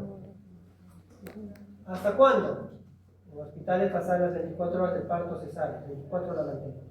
Convulsión otra vez, 2 gramos, o sea, una ampolla llenita en volumen. ¿Sí? Eso es lo que estamos diciendo en resumen. Hay modos y modos de preparar, esto se supone que le va a enseñar en clave azul, cuando aparezca, ¿ya? Esto es un modo de preparar en un Volutrol. El Volutrol, recuerden, trae 100 mililitros. Le pongo 5 ampollas. Cada ampolla trae 10 mililitros, ¿verdad? Lleno a 50, pero cada ampolla tiene 2 gramos. Entonces, ¿cuánto le estoy pasando? 10 gramos también. ¿Sí me siguen? Cada ampolla tiene 2 gramos. 5 ampollas, 10 gramos. Y lo lleno con 50 de cloruro. ¿Y cómo va a quedar la concentración? Por cada 10 mililitros va a haber 1 gramo de sulfato de magnesio. ¿Está bien? ¿Me siguen? Dosis de ataque. 4 gramos. Mejor retrocedemos. Acá no lo van a entender. Dosis de ataque, 4 gramos. Entonces, ya fácil. 1, 2, 3. ¿Cuánto le va a pasar? 40 mililitros por hora. Y mantenimiento, 1 gramo por hora. 10 mililitros para 6 horas me alcanza justo, doctor, exactito, hasta que llegue al hospital. Así, ¿ves? Entonces, y si es más distancia, se supone que si es más distancia, en tu centro de salud tiene más sulfato, porque vuelvas a apretar. Se supone. Y eso ustedes llegando como médicos tienen que verificar sus clave roja, clave azul, clave amarilla, que es lo que encuentran de acuerdo a distancia. Se supone que eso ya hace años está preparado, no va a llegar a descubrir algo nuevo, no creo. No, más vale prevenir que lamentar, ¿no? Eso es cuando se prepara el monitrol. Ahora, el goteo, doctor, hay fórmula para eso, tengo que ver esto por acá. El goteo por monitrol, cuando aparezca, es este. Número de microgotas, porque recuerda que en monitrol caen microgotas. Y una microgota es el tercio de una gota, o sea, una gota son 3 microgotas en cristiano. ¿Listo? Cuando es con microgotas, la fórmula es volumen, que quiero pasar. Doctor, fácil. Le quiero pasar 10 mililitros, ¿no? ¿Sí? 10 mililitros cada hora. 10 mililitros. Esta es mi incógnita. ¿En cuántas horas? En 1. Este 1 pasa dividiendo, hago la división. ¿Cuánto? 10 entre 1 y el otro que falla ahí, ¿no? ¿Cuántas microgotas? A 10 microgotas para que pase esto cada hora. Para esto me va a salir como 100 y tantos. Y pasarle un poquito chorro si se quiere y voy calculando hasta que lleguen los 40 minutos. Son fórmulas que ustedes deben conocer. Nosotros no hay monitrol, solo tenemos cloruro. ¿Listo? Más fácil. Cloruro trae 1000, boto 50 y pongo las 5 ampollas. ¿Sí? Pongo las mismas 5 ampollas en todo el cloruro. Entonces en 1000 va a haber 5 ampollas, en 1000 va a haber 10 gramos. La misma cosa. Por cada 100 hay 1 gramo. ¿Se entiende? ¿Cuánto dosis de ataque? 400. 4 gramos. Le paso 400 y mantenimiento 1 gramo por hora. Le paso 100 por hora y encima que la estoy hidratando. Fórmula, acá le he puesto. A la fórmula anterior solo le aumentas esta constante que es 3 de microgotas. Acá sí utilizo el 3. Entonces, doctor, hacemos rapidito. Le quiero pasar 100, pongo 100. ¿A cuántas gotas es lo que voy a hallar? Por 3, ¿en cuántas horas? En 1 hora. 1 por 3, 3. 3 pasa dividiendo. 100 entre 3, 33. A 33 gotas me va a alcanzar para 6 horas. De acá para abajo sí sale más. Es casi 8 horas. ¿Está bien? Es fácil. Esa fórmula ustedes, como médicos, la tienen que dominar. Porque algunas enfermeras y algunas obstetrices, por joder, digo así, ¿cierto? Tienen todo y el goteo. ¿Qué te vas a decir? Sácalo. No, tú tienes que poner con goteo. Toda indicación de un médico va con goteo.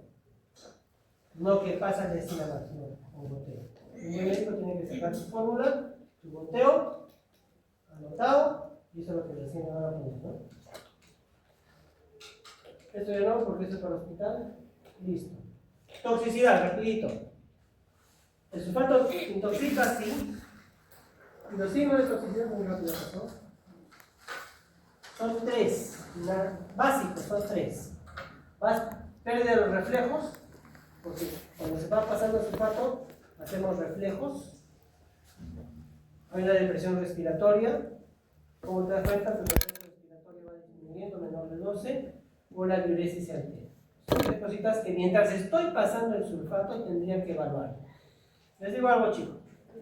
Con la dosis que les acabo de decir, el ataque, mantenimiento, esto que están viendo casi no se presenta.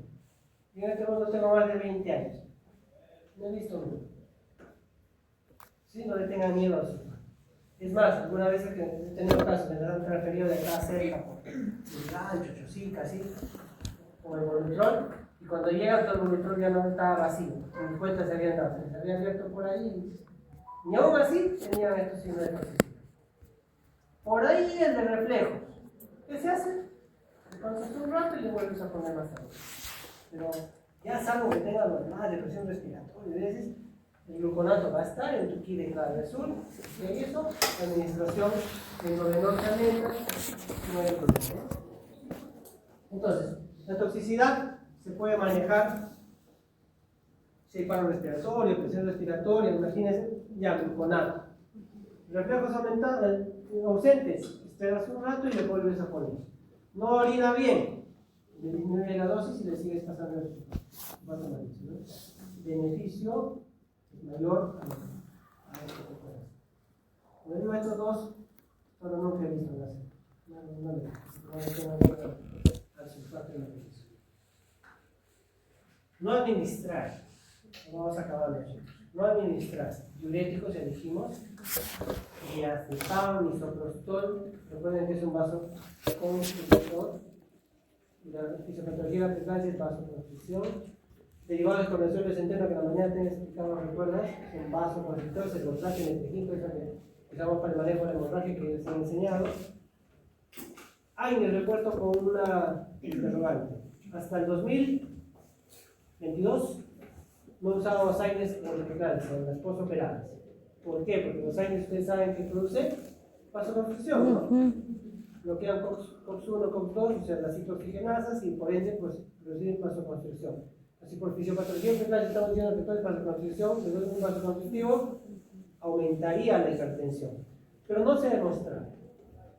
¿Sí? No se ha demostrado, salvo que con dosis altas. Las dosis usuales dicen que no, así que riesgo-beneficio podrías usar los AINES en un postparto, jamás en una gestante. ¿Sí? Para manejo, sobre todo en las operadas, ¿no?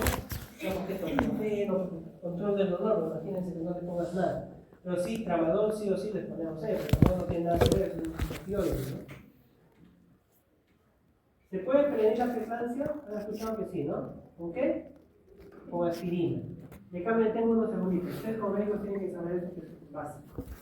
Empecé diciendo en la fisiopatología de acuerdo su nombre, ¿recuerdan? Usando y procesando. Otra vez apareció en la lista. ¿Y qué dicen? Participa en la patogenia de la preeclampsia, y los estudios que han demostrado que con la aspirina dadas al inicio del embarazo, yo evito que esa mujer forme tromboxano 2, que era parte de la fisiopatología de la preeclampsia, ¿se acuerdan? La aspirina bloquearía la formación de tromboxano parando el problema. No al 100%, casi un 60%, pero está bien, pues, ¿no? Y encima, ¿qué otra función tiene la aspirina?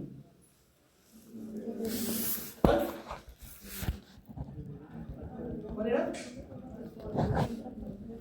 Antiagregante. Y en la fisiopatología normal de agregación planetaria. Tiene dos cosas. Pero claro, lo que interesa es que no tenga presión. Y ahí está. Entonces dice, el estudio famoso, busquen si ustedes quieren, el estudio ASPIS, el primer estudio que se hizo hace muchos años, participó Perú inclusive. Mira que se demostró eso. Una mujer que se usó aspirina, esa vez se empezó a usar de las 12 semanas a las 38, ahora la recomendación es de 12 a 16, idealmente hay que empezar en esa edad gestacional. Y esos estudios, los actuales, ya nos dicen en quiénes hay que usar aspirina. En las que tienen un factor de riesgo alto, usen vitamina. Otra vez repito la que le mostré hace rato. Antecedente de preeclampsia, gestación doble, hipertensión crónica, diabetes, enfermedad renal, enfermedad autoinmune. Con dos de estos, inicia aspirina. Primer embarazo, obesa. Primer embarazo, mayor de 35. Primer embarazo, mi mamá, mi hermana tuvo preeclampsia. Primer embarazo, no. Es más, la COC actualmente recomienda aspirina universal. Le dice, dale a todos. Lo dice. Yo sigo bastante aspirina y me está yendo bien. La paciente jóvenes les tienes que explicarle porque muchas no se adhieren, tienen miedo. Tú le explicas bien, puntual, mi paciente le está llegando. Ya 8 años, esta recomendación es de ahora. El ASP le decía eso en las noches, idealmente a partir de las 12 semanas hasta las 28, ahora repito hasta las 16. Doctor, llevo a las 18 esta paciente que es obesa, he tenido preeclampsia en la gestación anterior, pero llevo a las 18. Dale, ¿riesgo beneficio? Dale. No, ya se pasó, dice de 12 a 16, pero el ASPRE daba hasta las 28. ¿Entiendes? ¿No? La medicina debe ser también tubular, ¿no? No, ya le conviene, 18, no son, pasó, pero muy grave. Le ayudamos más que nada, ¿no? Listo. Eso de acá. Y los estudios posteriores, más actual, en una guía gigantesca, que se ultra resumen, decía, miren, para prevenir la preeclampsia hay 3 cosas que tenemos que hacer. Ejercicio, por lo menos 20 minutos por día, o sea, dice 140, ¿no? Por semana. 20 minutos por día, pero no es que vaya al gimnasio y se mate ahí, ¿no? Caminata, por lo menos, una buena caminata, por lo menos 20 minutos mínimo por día. Segundo, ¿qué dice ahí? Aspirina, antes de las 16 semanas. Tercero, calcio, ¿no? Calcio. El calcio ya está en todos los parte del protocolo de control prenatal. O sea, el calcio ya per se ya se le da a todos. O sea, no es necesario que pongamos ahí, pero no se pone. El calcio se da a todos, ¿sí? Independiente de que tenga o no tenga. Pero miren cómo el calcio ayuda. Entonces, la suma de todos estos es interesantísima. Ayuda para prevenir la preeclampsia. Eso es tener en cuenta como médicos. Nosotros tenemos que enseñar a nuestros pacientes, es importante. Se puede detectar la preeclampsia antes de, ¿sí? Con dobles, biomarcadores y factores de riesgo. En cristiano. Voy a pasar esto para que entendan. No me voy a tener mucho esto. Acá. No lo tengo más claro. Esto chicos. Esto lo van a leer ustedes en las guías ya. La Fundación de Medicina Fetal de los Estados Unidos, en su página, que no necesitas inscribirte, tú puedes entrar más tarde si te entra, lo pones en español y te aparece, entras a su página y te aparece esto, ¿sí? Y ahí dice, y vas a entrar a calculadoras, y te va a aparecer un montón de calculadoras, miren las que hay, y vas a entrar a calculadora de preeclampsia, haces un clic y te aparece esto, y dice, de 11 a 14, de 9 a 9, ya, 11 a 14, y te aparece una serie de cosas que tú tienes que llenar. Si es único doble, de la primera ecografía le pones la medida de la fecha para que saque la edad gestacional. Dentro de esa página, ¿no? Después miren los datos que te piden, ¿no? Miren los datos que te piden cuando aparece. Después de ponerle los datos de la primera ecografía para que te saque la edad gestacional, miren lo que hemos estado hablando de factores de riesgo. Miren lo que te piden. Ya, la fecha de nacimiento para sacar su edad, talla y peso para índice de masa, la raza, si fuma, si ha tenido antes, si es espontáneo o por una tratamiento de fertilidad, hipertensa, diabetes, lupus, antifosfolipidemia. Primero, como hace más. Los factores de riesgo que estamos conversando. Y para terminar, lo biofísico, la presión arterial que te has tomado, incluye bioquímicos. Hay bioquímicos, pero como a veces no tenemos, puedes poner no, simplemente, y haces calcular, ¿no? O pones calcular. Ahí lo había puesto esa última parte.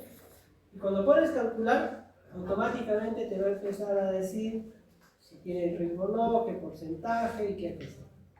Entonces son calculadores que ahora se recomiendan en todo el mundo para esto, ¿no? Muy bien. ¿Han entendido?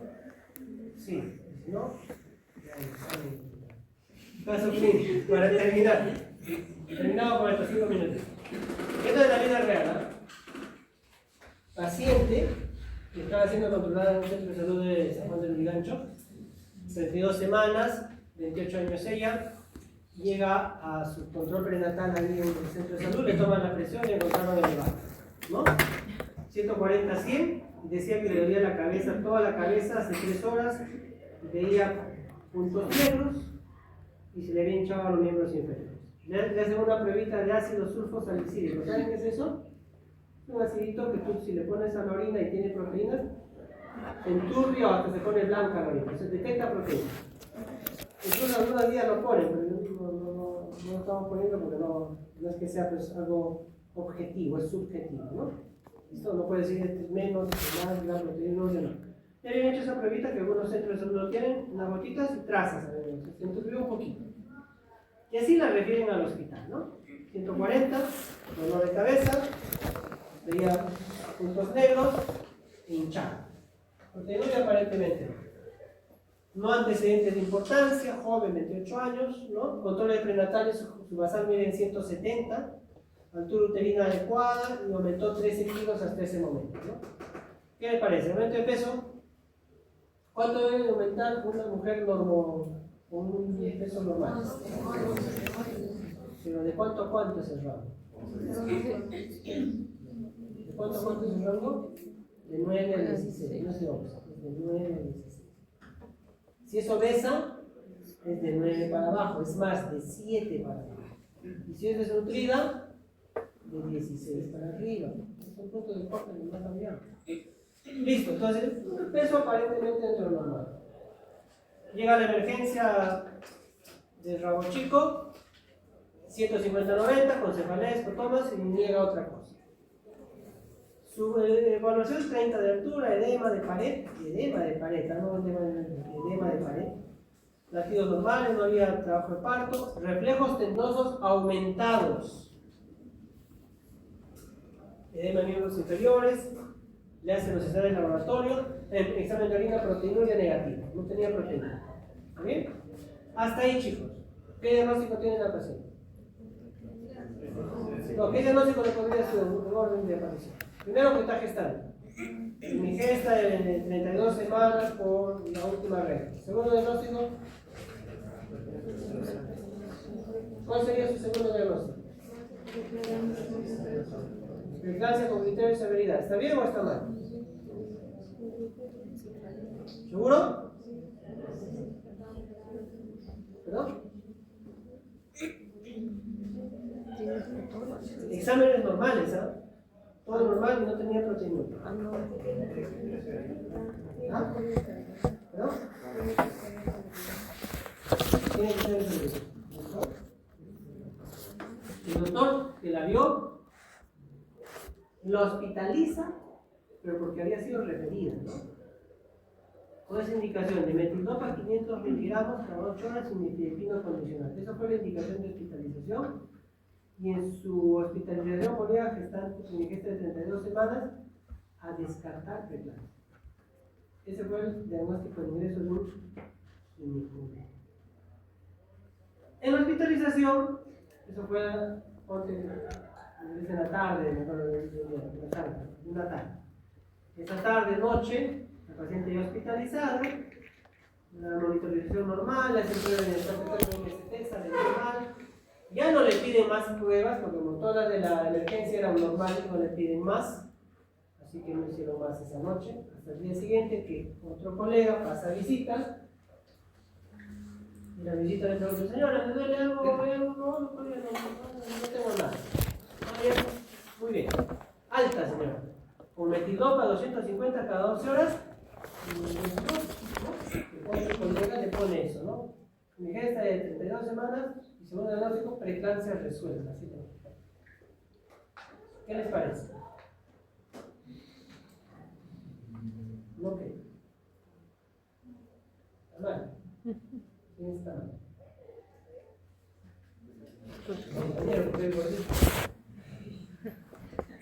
¿Qué está mal? ¿Por qué está mal lo que has hecho? Dice preeclampsia resuelta. ¿Qué es lo que no te parece bien?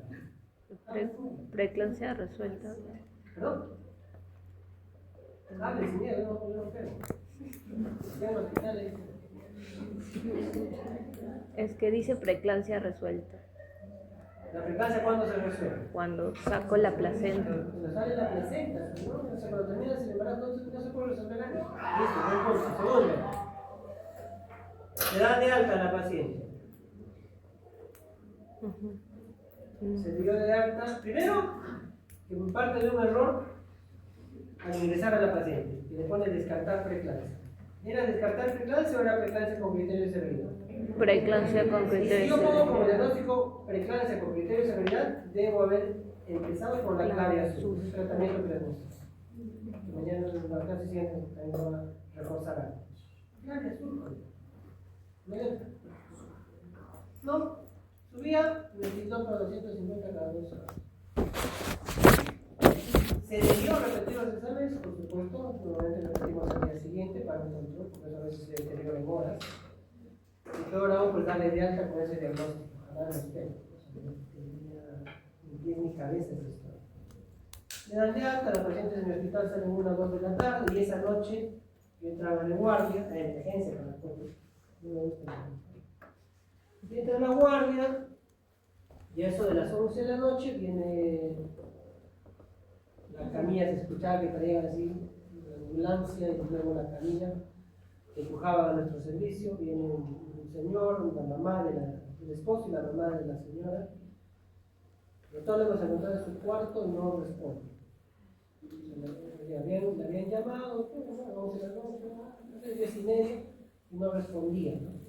Le encontraban tirada en el piso, no respondía, la trajeron cargada. Le llevaron a la ambulancia y por ahí empezamos la casa. Le tomamos una, y me dice, doctor, el día de la noche, y nos muestran la receta. No, para control de una semana, te lo digo. Era para aguantar, pero tiene que dar trabajo. Entonces, el Diosito me va a jalar al infierno. Pues, ¿qué pasa? Veo eso, quería poner en mi cabeza, ¿no? ¿Está hospitalizado así, doctor? Ayer, sí, no, le tenía 220, 120 de pesos. Ese era otro que me daba. 220, 120 de pesos. No había respuesta en la mano. La pasé a trauma shock. Okay. Hicimos la clave azul, dormiría, hidratación, la betanol, como lo vemos por llorar, tenemos la betanol en el hospital, la betanol para bajar la presión, se empezó a bajar, el sulfato de magnesio, el esquema que están viendo, y todo se hizo. Pillas, oxígeno, le llamaban de medicina interna, evaluaban, no había una respuesta neurológica adecuada, ese rato cuando estaba estabilizada, a la hora, a ver si se estabilizó, control de presión, la tomografía, tenemos un tomógrafo de emergencia. Y todos entramos a ese cubículo, todos chismosos. Como 5 médicos. Y van a hacer que le toman, y ahí se veía clarito como había una hemorragia cerebral que desviaba la línea media. Desviaba la línea media. Y no los cirujanos estaban ahí con nosotros. No había el quirúrgico. El quirúrgico tenía razón. Cuando desvía la línea media ya no se puede ver. En el quirúrgico y se fue, nos dejó. Volvió la paciente, a trauma shock. Otra reevaluación, la declaran como muerte cerebral. Y efectivamente ya no había respuesta. Tenía muerte cerebral la paciente. Y todos nos miraron. Entonces, ¿qué iban a hacer? Ahorita vamos a operarlo, lo grabemos y se subió el colega que está en piso. Se sacó ese bebito. No estoy libertado de la velocidad. Le sulfato, todo eso. Se la compensa, se le hace. Y había una hemorragia cerebral masiva, ¿no? Entonces ya nosotros decidimos esperar, la programamos de ahí nada más, subió a sala y nace con 1800, algo así, 500, el mismo no está mal, obviamente con decisión respiratoria porque no había recibido nada más, encima hace atonía, ¿no? Sulfato de magnesio relaja útero, nifedipino, cuando no se da ese rato, pero la betanol relaja útero, hizo atonía medicamentosa, que se controló, ¿no? Ese rato, pero de ahí pasó a UCI, la paciente, y falleció a los 2 días. Tenía muerte cerebral declarada y falleció la paciente. Pues miren lo que puede pasar cuando. Primero, no sabes diagnosticar bien. Mal diagnóstico. Y obviamente, si tienes un mal diagnóstico, no hay un buen manejo y todo es una cadena de errores. Yo pienso, ya, colega de emergencia se bajaron en la tarde. Desde la noche, que entraba a la guardia, podía haber reevaluado el caso, considerado que tenía una clínica y ponerlo en yo hago eso, yo cuando hago guardia, con guardia, yo paso visita o no. Y ahí empiezo cada persona, y le cambio ese diagnóstico, la mentoterapéutica, discuto el diagnóstico y lo cambio. Y ahí me salvaba de muchas. Acá en la noche no se hizo ni siquiera otra pasar en el piso. Encima del día siguiente comete la burrada que comete, ¿no? La de alta, con todo eso que había traído de clínica, y por el diagnóstico más cerrado todavía, pues miren, pasó por 3 ginecólogos. No es uno nada más, 3. que no valoraron que ella tenía una preeclampsia cerebral. Fíjense, en un hospital. Y esto yo siempre lo muestro, no digo que es de otro hospital, es un hospital. Porque que sea ginecólogo no te garantiza que sepa lo que sepa lo correcto. A veces no le digo que antes era el colega que decía que diazepam que cuando era todo eclampsia. Está mal. Me enseñaba a mis alumnos, cuando un día lo pregunté, María Manuel, diazepam, me dijo, en la clase nos han dicho, no va. ¿Qué hace? Algo grave, o sea, ni siquiera nos mucho cuidado. La idea de esto es que ustedes que han tratado de incidir en eso, doctores, clínica manda, puede tener 140, 90, como les dije, si tiene la clínica, mi clase severa, sin dudarlo. No necesito de exámenes. Ojo, como es una patología diferente a otra, de repente que a veces necesita confirmación por exámenes, ¿no? Esta no. La clínica manda, y miren, por una mala evaluación, mal diagnóstico, mal manejo, obviamente la paciente falleció. Es una niña la que nació, hasta ahora la conozco, viene con la abuelita, se llama Angelita, ya debe tener 17, es adolescente. Quedó con una cierta secuela motora, después está normal. Neurológicamente, todo motor, necesito, lo demás es normal. ¿Por qué le hice seguimiento? Porque ella pasó justo en mi guardia, la abuelita, yo le hablé. Ese seguimiento, todo, venía a visitarme, porque la traía su terapia física de Chávez, ¿no? Yo tuve que realizar como un mes y medio, UCI, intubada, todo lo que generó todo esto. Pero muchachos, esta es una patología que se van a enfrentar en su segundo. No lo que va a hacer dermatología o patología, no va a ver, jodidos, fritos, van a ver esto. Así que tienen que saber. Tenerlo bien claro y cómo se maneja, ¿no? Creo que esto va a ser todo.